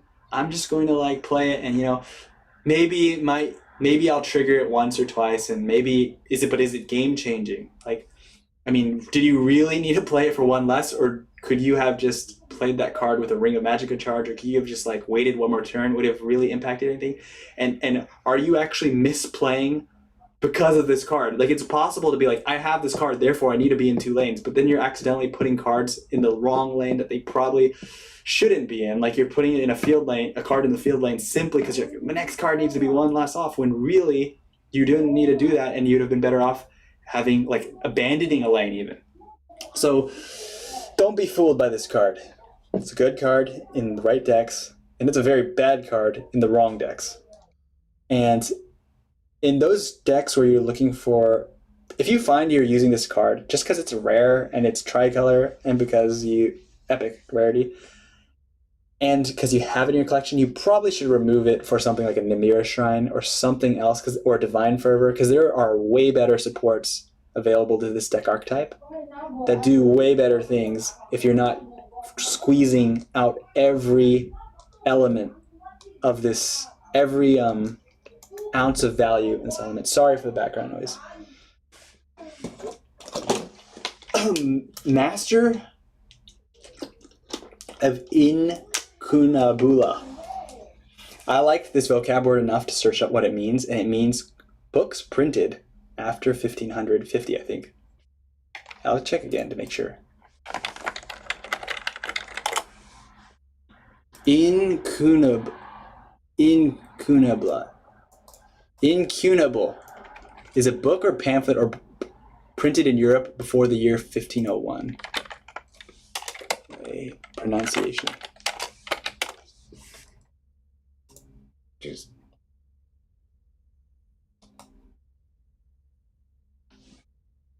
Incunable. Incunable.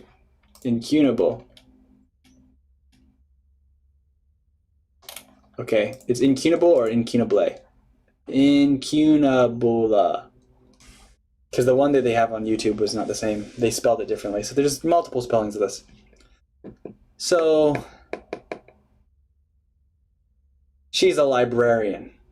She reads a lot. That's why she has the expertise of everybody else. She's been reading their blog posts, their diaries. She's up to date. And she's a high elf. So she's immortal. So she's read a lot of books. Don't be fooled by her good looks and her youthful appearance. She's ancient. It's cool. That's really glory. Like, one of my gripes with Elder Scrolls Legends is we don't have flavor text. And one of my suggestions would be that if we mouse the cursor, you see how that you put your cursor over and you see on the left hand side these bubbles? Dude, I'm dying for there to be a flavor text, like a third bubble under this that says something like, I'm gonna make something up for her. 1,000 years of knowledge, all in my grasp. So, something like that. Like, something that makes it, like, highlights the fact that she's a librarian. Because let's face it, most people do not know what the hell incubula is, so then they can't even pronounce it. So, like, if you put some flavor text, it will be, like, gives it more juice. Like, I actually have crafted cards in other games, bought cards in real life, because of their flavor text. Yeah, I'm willing to forgive a shitty card if it had cool flavor text and cool art. And this is one of those cards that has that potential. Let's talk about this card, what it does. This card is scary with the thing that creates. There's an expertise based card that creates Atronox, and I think my decks have a 100% lose chance when that happens, because this thing has like a 3/6 body, and it creates, with that other guy, it created so many like okay, this is actually where Guildsworn shines. Like, this is the kind of card that Guildsworn could potentially explode in popularity and potential. Like, the card's potential here is tremendous, but it's really dependent on what other cards will be released with the expertise keyword. So basically, as we move forward to a new expansion, is expertise going to be abandoned? Hopefully not, because the more love expertise gets, the more incredible Master of Incunabula will become. And this is the kind of card that does not synergize at all with Guildsworn Apprentice, because Guildsworn Apprentice is like this prophecy draw card with no expertise. So it's like, if I would rather have Guildsworn Apprentice be some kind of expertise thing. If it was an expertise thing, it would synergize with this thing a little bit better, potentially, right? So at the moment, expertise is something people are still working with, but I think it has a lot of potential. The healer, the 1/5 Guildsworn Apprentice, I believe, she is so good. It's like the 2 Magicka 1/5. That card has enabled my Guildsworn deck to win many games, and I consider there are expertise abilities out there that are really useful, and comboing them off with this card shouldn't be that hard, because it's a 4 Magicka card. 3/6 stat line means it's pretty hard to remove. This is a very, like, she's been reading books about Kung Fu, because 3/6 for a librarian, dude, she knows how to defend herself. She's not going to follow. You could lightning bolt her in the face, she's still there. You throw an ice storm at her, she's still there. And if you piercing javelin her or something like that, you just feel bad. Like, it just feels bad because she's a 4 cost. So she trades nicely into a lot of stuff, and her upper limit, if you start stacking your expertise cards, and the scary thing is if she triggers expertise cards. If you are able to put her on the board and trigger expertise cards with her, she just becomes monstrous. I think I've only seen one person trigger her off with Fighter Guild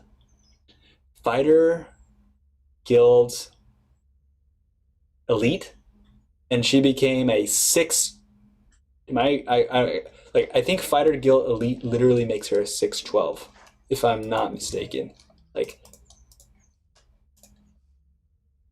double Fighter Guild Elite's power and health. So if you have this card on the board with the other card, with what Librarian over there, she will become a 6/12.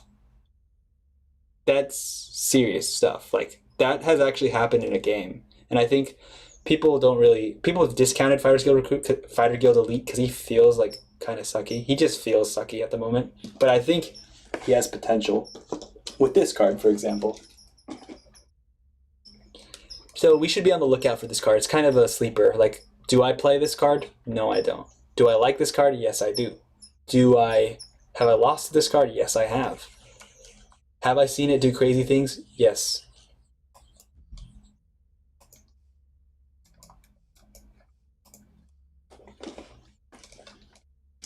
Aaron's Chosen. I think I've seen this card played successfully once. Because if they cannot empower this thing, it is so bad.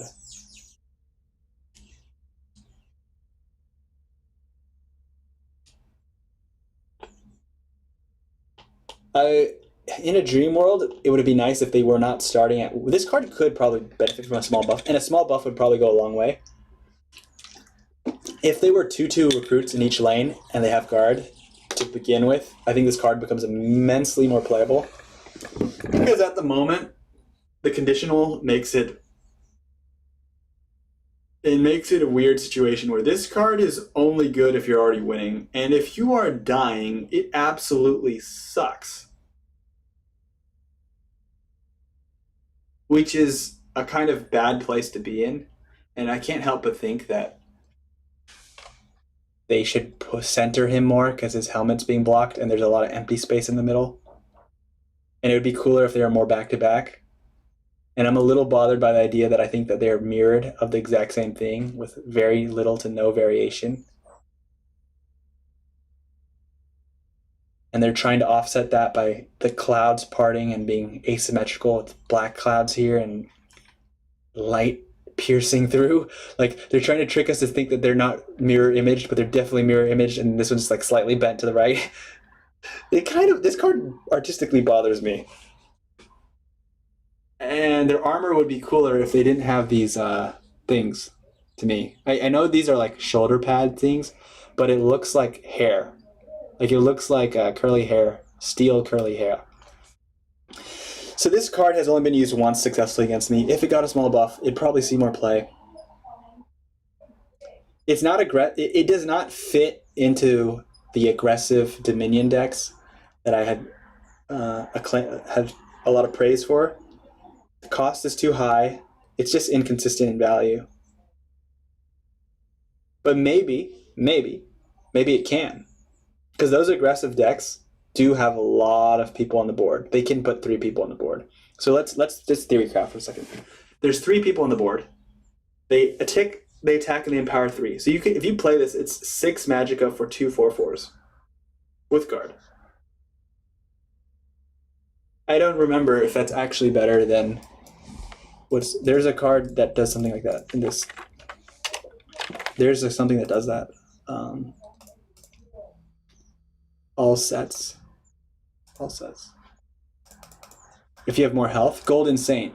So if you have 3 creatures on the board, you're a Golden Saint, is basically what we're talking about. And if what's happening? What is happening here? Oh, guard. You're Golden Saint if you have 3. If you have 4 creatures attacking, you get 5/5s, 2 5/5s. So you're better than Golden Saint.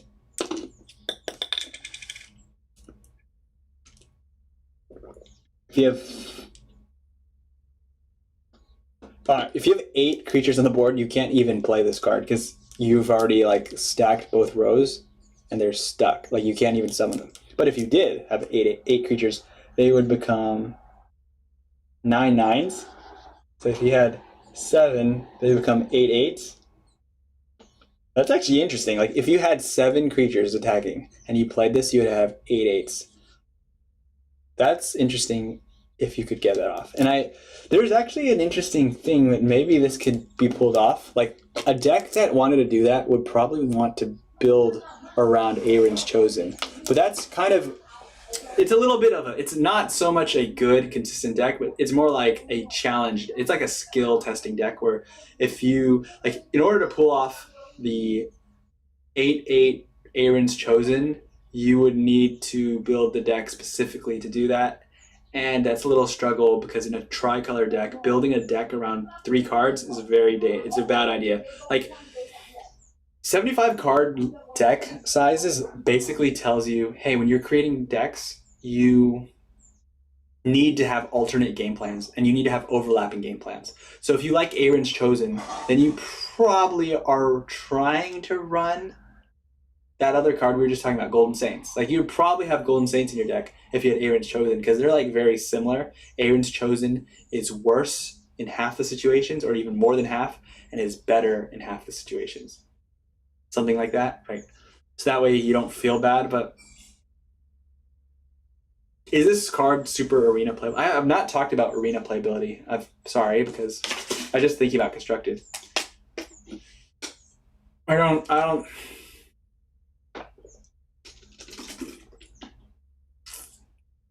This is one of those cards that could be clutch in arena. It could be, and these cards that could be are very high risk. Being high risk.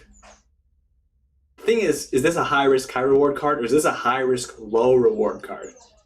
I think the belief, and probably the correct belief, it is a high risk, low reward card because it is very difficult to trigger something like this. And if you can't trigger it, it is so bad. How bad does it feel to play a 6 Magicka cost card that's the same thing as a Scouting Patrol? Scouting Patrol is a 1 Magicka card. And I'm sure it happens to people who play this card all the time. And that's the problem. This card works when you're winning. But when you're losing, it doesn't work. Because like if you're losing, you probably don't have enough guys on the board to begin with to even be empowering and attacking in the face. And when it just won't save you. Oh, we're on the last of the multicolored cards. Covenant Masterpiece.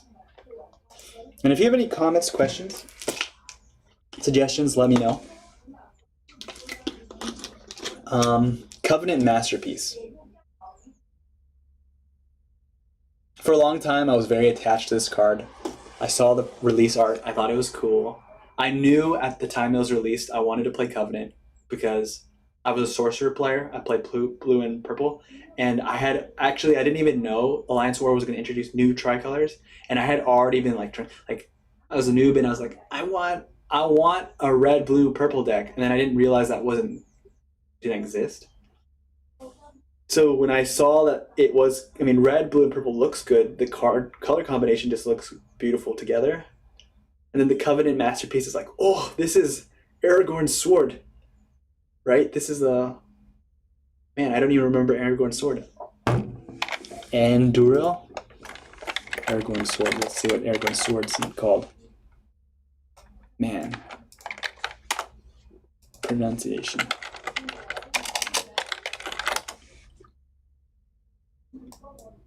Anduril.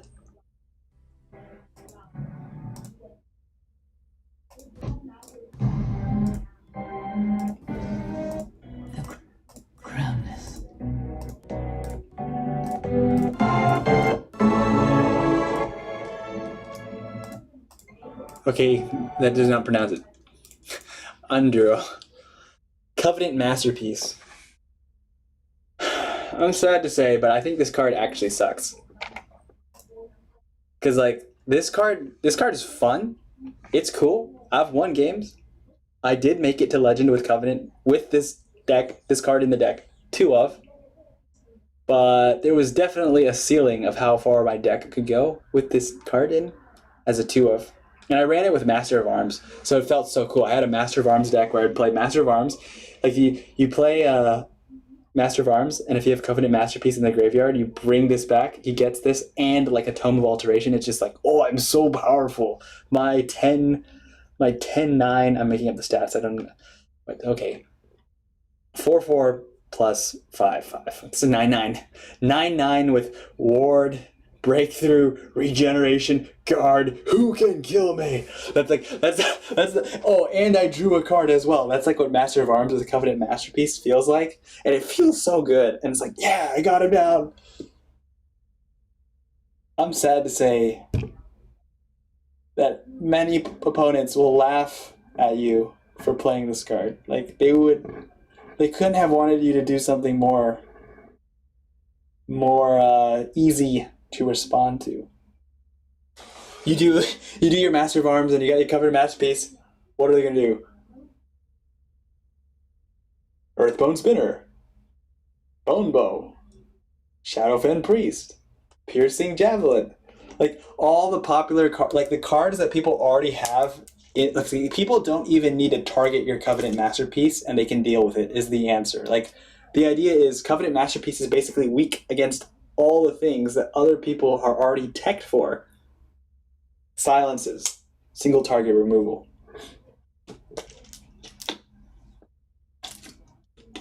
That being said, that does not change the fact that Covenant Masterpiece makes you feel like a boss when you play it and kill people. Like, it is still cool to put a Covenant Masterpiece onto a small guy and he just like trades into some big thing creature or a lethal creature. I think it's still cool.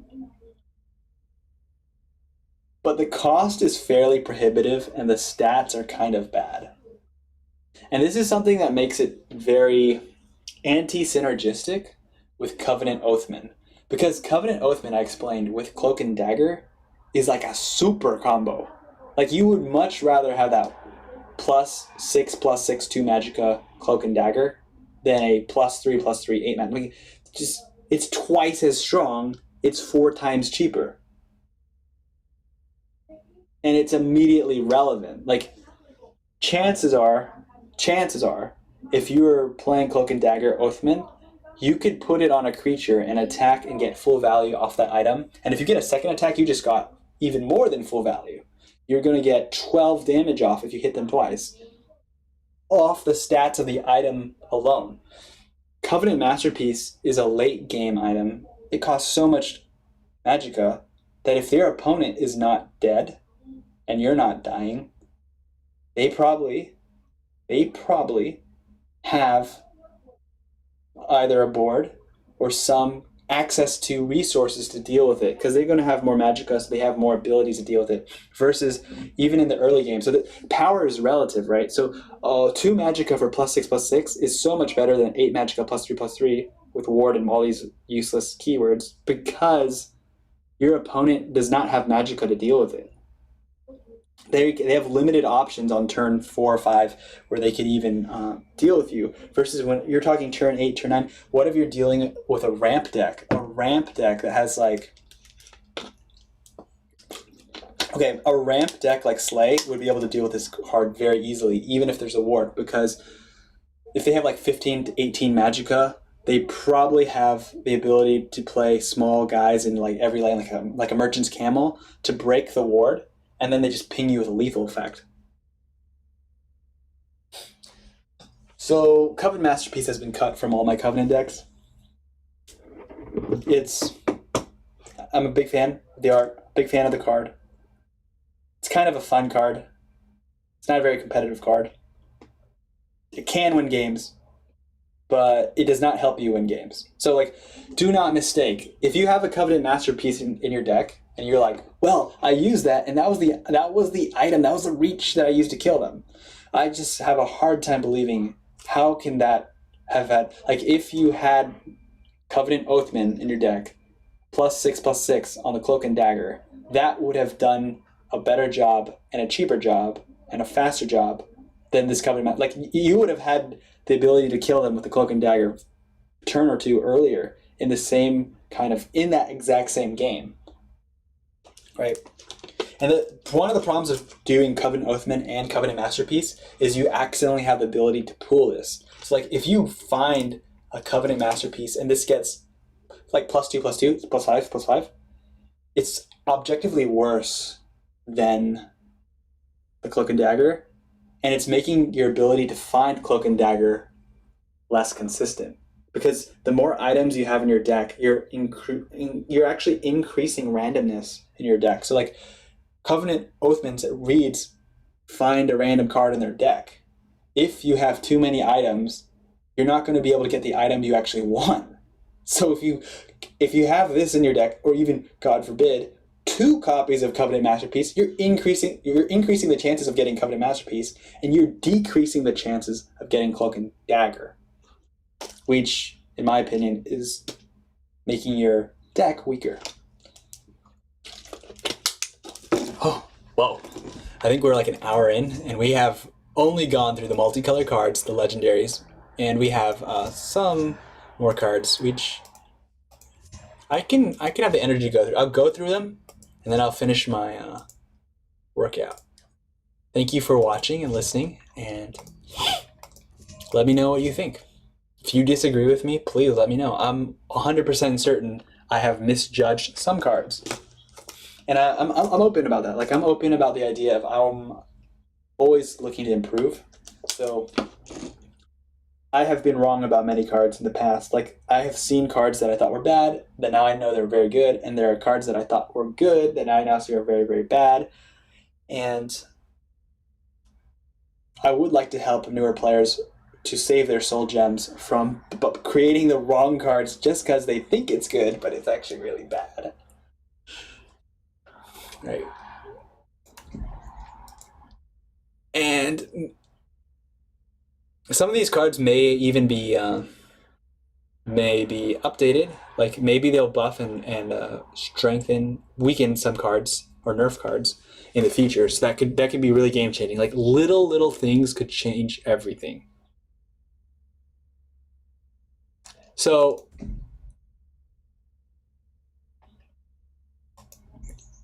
I could go through the neutral cards. If we go through the neutral cards, this would be interesting because these cards do not see much play at all. Or I have not seen them played. Enlistment Officer, give friendly recruits +1/+1. This sounds like the kind of card that Empire might like. I can only imagine Empire playing this because they're the only ones who are generating enough tokens and recruits in my memory. I have actually won a game. See, like you need to be able to parse how did you get your wins. I was able to win a game with this card in an arena match. But did this card make me win? Probably not. He's probably picked because the other choices were worse in arena. And that's what arena is about. When you're drafting, you're basically sometimes you have to pick the best out of the worst. And in that instance, I think I had randomly drafted cards that created recruits, and it's like, oh well, I have already like 3 recruit cards synergistic. Let's go with 3 Magicka for 3/3 is reasonable body, and the potential here is that it has some potential. Ruby Throne, I've never seen this played ever, so I don't actually know what this does. I don't know how good it is. I've definitely read what it did before. Crown a creature. At the end of each player's turn, give crowned creatures +1/+1. If there is no crowned creature in play, when either player summons a unique creature, crown it. This card sounds fun. It sounds incredibly bad, too. Like, it sounds like a waste of Magicka. like, you know what would be crazy is if it wasn't +1/+1, but if it was like +1/+3. Okay, if this card read +1/+3, that means this card would be like played in a lot of decks, probably. Because I mean, the thing is, what you're really paying for is pay 3 Magicka, give a creature +1/+1. That is incredibly bad to give a creature just +1/+1 for 1 turn, because you have to think to yourself, I'm crowning a creature. This creature may not live. And then there's a backfire potential. the backfire potential where, look, there is nobody who doesn't play unique cards. Like, very few people are not playing unique cards, some combo decks aside, okay? Like, if you're playing against non-combo decks, aggro, mid-range control, we're all running unique creatures, so everyone has the ability to take the Ruby Throne, excuse me. So this is like, most decks have the ability to take advantage of the fact of stealing that ability. So I would ask myself, would this card go into a control deck or an aggro deck? Because if you put it in an aggro deck, it's too slow. Like, in an aggro deck, you want to be playing Haunting Spirit, Young Mammoth on turn 3. You don't want to be playing a Ruby Throne. For a control deck, do you even want to crown creatures? Because the many control decks don't actually win by their board. Like, they're not trying, like Conscription. Why would a Conscription deck ever want to play this card? Like, playing this against aggro deck means they put a Haunting Spirit down, and then you put a card that might make them stronger. I mean, even in theory, you would have had to need another card on the board. So you would be buffing a 2. You would crown a 2 Magicka card. So on curve, this thing is making a Guildsworn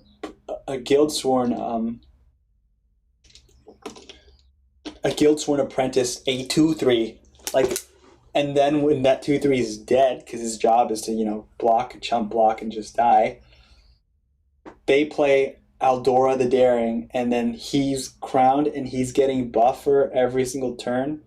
So you just created a problem for yourself. This is probably the reason why Ruby Throne has not seen any play.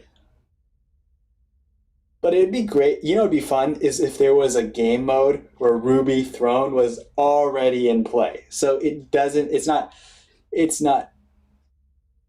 I don't know who can trigger the summon first, but it would be cool if it started with so no one's crowned yet. So it basically, whoever gets the first unique creature down would get crowned, and then it becomes a funny kind of game mode. I would be down for that, because Ruby Throne as a game type would have some interesting dynamics. But it really sets the tempo back of whoever dares play this card is putting themselves really, really far behind in tempo. And the backfire, like, if this thing backfires, you're going to have to spend more resources just to stop the Ruby Throne. And then you're going to need to spend even more resources on top of that to get Ruby Throne online back into your ballpark, at which point you've lost so much tempo where your opponent probably can respond and get the Ruby Throne back, which is just like, okay, do people even care if the Ruby Throne's even activated? Like, it's possible there's a world where you have Ruby Throne and you've got this crowned creature, and your opponent just completely ignores that creature, and they're just like racing you and attacking you in the face, while your creature's slowly getting +1, +1. It's like, what, 2-3 turns later, he gets +3/+3. It's like turn 6, your Fighters Guild recruit on curve became 4/5. Like, that, in all those turns, people would have gotten so much more damage off. Battle of Chalmon Keep. Wow, I've been going for 2 hours. This is crazy. I knew that it was going to be tough doing a set review. Battle of Chalmon Keep. Each player fills both lanes with 1/1 recruits. Give all creatures guard. This card has never seen play in any of the games I've played against. And I think that this card, though, has a lot of potential in a very specific deck that I'm running. And that is Slay. I think this deck, this card could be sneaked into a Slay deck with devastating effects. It's a little tricky, though, because let's say you want to use Falkirth Defiler with it. You don't really have board space, so you need to find a way to clear the 1/1s. But you could, in an Unstoppable Rage deck with a lot of Magicka, potentially kill your opponent. Let's say I have a Vigilant Giant on the board and Unstoppable Rage. I can play Battle of Chalmon Keep and then use Unstoppable Rage and instantly kill them. That's like 7 times 4. It's 28 damage. Battle of Chalmon Keep with Unstoppable Rage could do 28 damage to somebody. Now, there are a little issue. There are some concerns with Battle of Chalmon Keep. I think in the Slay deck is, look, it sounds like an icing on the cake combo piece that is beautiful if you can get off. But it requires other cards to be in hand. It requires other cards to be in play, and it requires you to have survived up to the point where you have way more than you don't want to play this at 5 Magicka. You're playing this 5 Magicka card when you have like 18 Magicka available or like 12 Magicka available. You're playing this with the ability to combo with Unstoppable Rage or something, which puts you at 13. You need 13 Magicka to do this. And that's actually, I can say that in good faith that Slay could possibly do that pretty consistently. Other than that, I've not yet come to the what on earth you're supposed to combo this off with. So I found it in a pack, did not craft it. I will probably test it. I have not been brave enough to test it in ladder because it definitely doesn't. It's not necessary because in a Slay deck there are so many good cards in Slay. So putting this card in for another card means you're taking out a good card. But it's definitely a sneaky, funny way to win. A Soul Burst. Costs 1 less for each unique creature in your discard pile. Banish a creature. Deal 2 to all enemies. The artwork is amazing. I love purple, favorite color. So this is an interesting card. I don't have it. I've seen it used once, and I won that game. So if you have... How many cards in the unique pile would you need? So if you had 4 unique cards, it's 9 cost. 9 cost, banish. Is this card better than Red Ear? Because I'm just looking at this. Red Ear just stands out as a much better card immediately. Red Ear is a card that basically kills the entire board, both sides. But then this one has the interesting option of dealing 2 damage to all enemies. So it's kind of like a debilitate, but not to your guys. It's like an Ice Storm that hits only them. So it's kind of like a mini Odoving. So is it better than Odoving? Because Odoving is 12 Magicka, deal 4. I don't think it's better than Odoving. But cost 1 for each unique creature in your discard pile. See, this is the kind of card, because it's a unique legendary, you can't build your deck around it. And is it a tech card? I don't consider it can't be a tech card because it's like not playable in so many matchups. It's more of like a hat trick card. It's like a card that you sneakily put in your deck and you can use it to win a game and have a lot of fun with it. But you can't consistently build a game plan around like, oh, I'm a Soul Burst deck because there's only one of them.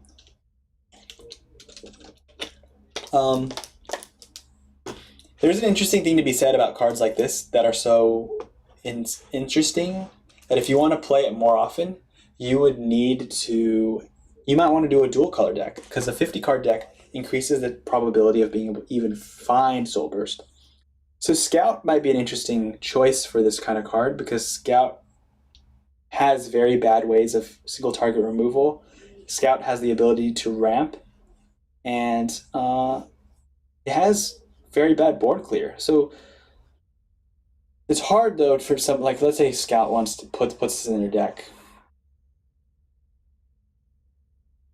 What do you take out? This is the new problem with some of these cards that are so, like cards like this put you in a position where it's like, okay, my deck has a lot of good cards and I can only switch out good cards for even better cards. So is this card actually better than a card I'm switching out? It's a hard one. Like I can't imagine a world where you say Soul Burst is better than Parthenax. Soul Burst is better than Odoving. That just doesn't make sense. So you would be running Soul Burst, Odoving, Parthenax, and all these other unique creatures. And that is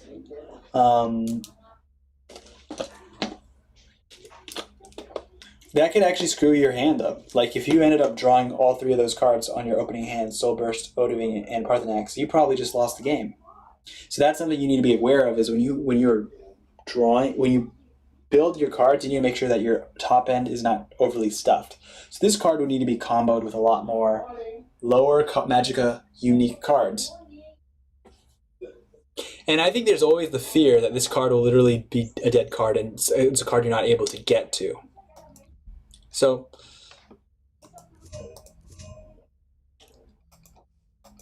wow. Actually this set introduced a sizable number of cards to the game, which is very fun to see. Very cool to see. I think I will take a break, and I will, because we went through the neutrals, the multicolors, and the legendaries, or just with the multicolors. We didn't even touch on endurance, agility, willpower, intelligence, or strength. And I think I could do a better job of talking about them when I start on a new video.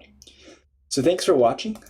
I am going to host someone, and I am going to save the replay and see if this is something that I would like to post, or if it's like crazy too long, then probably not. But thanks for listening.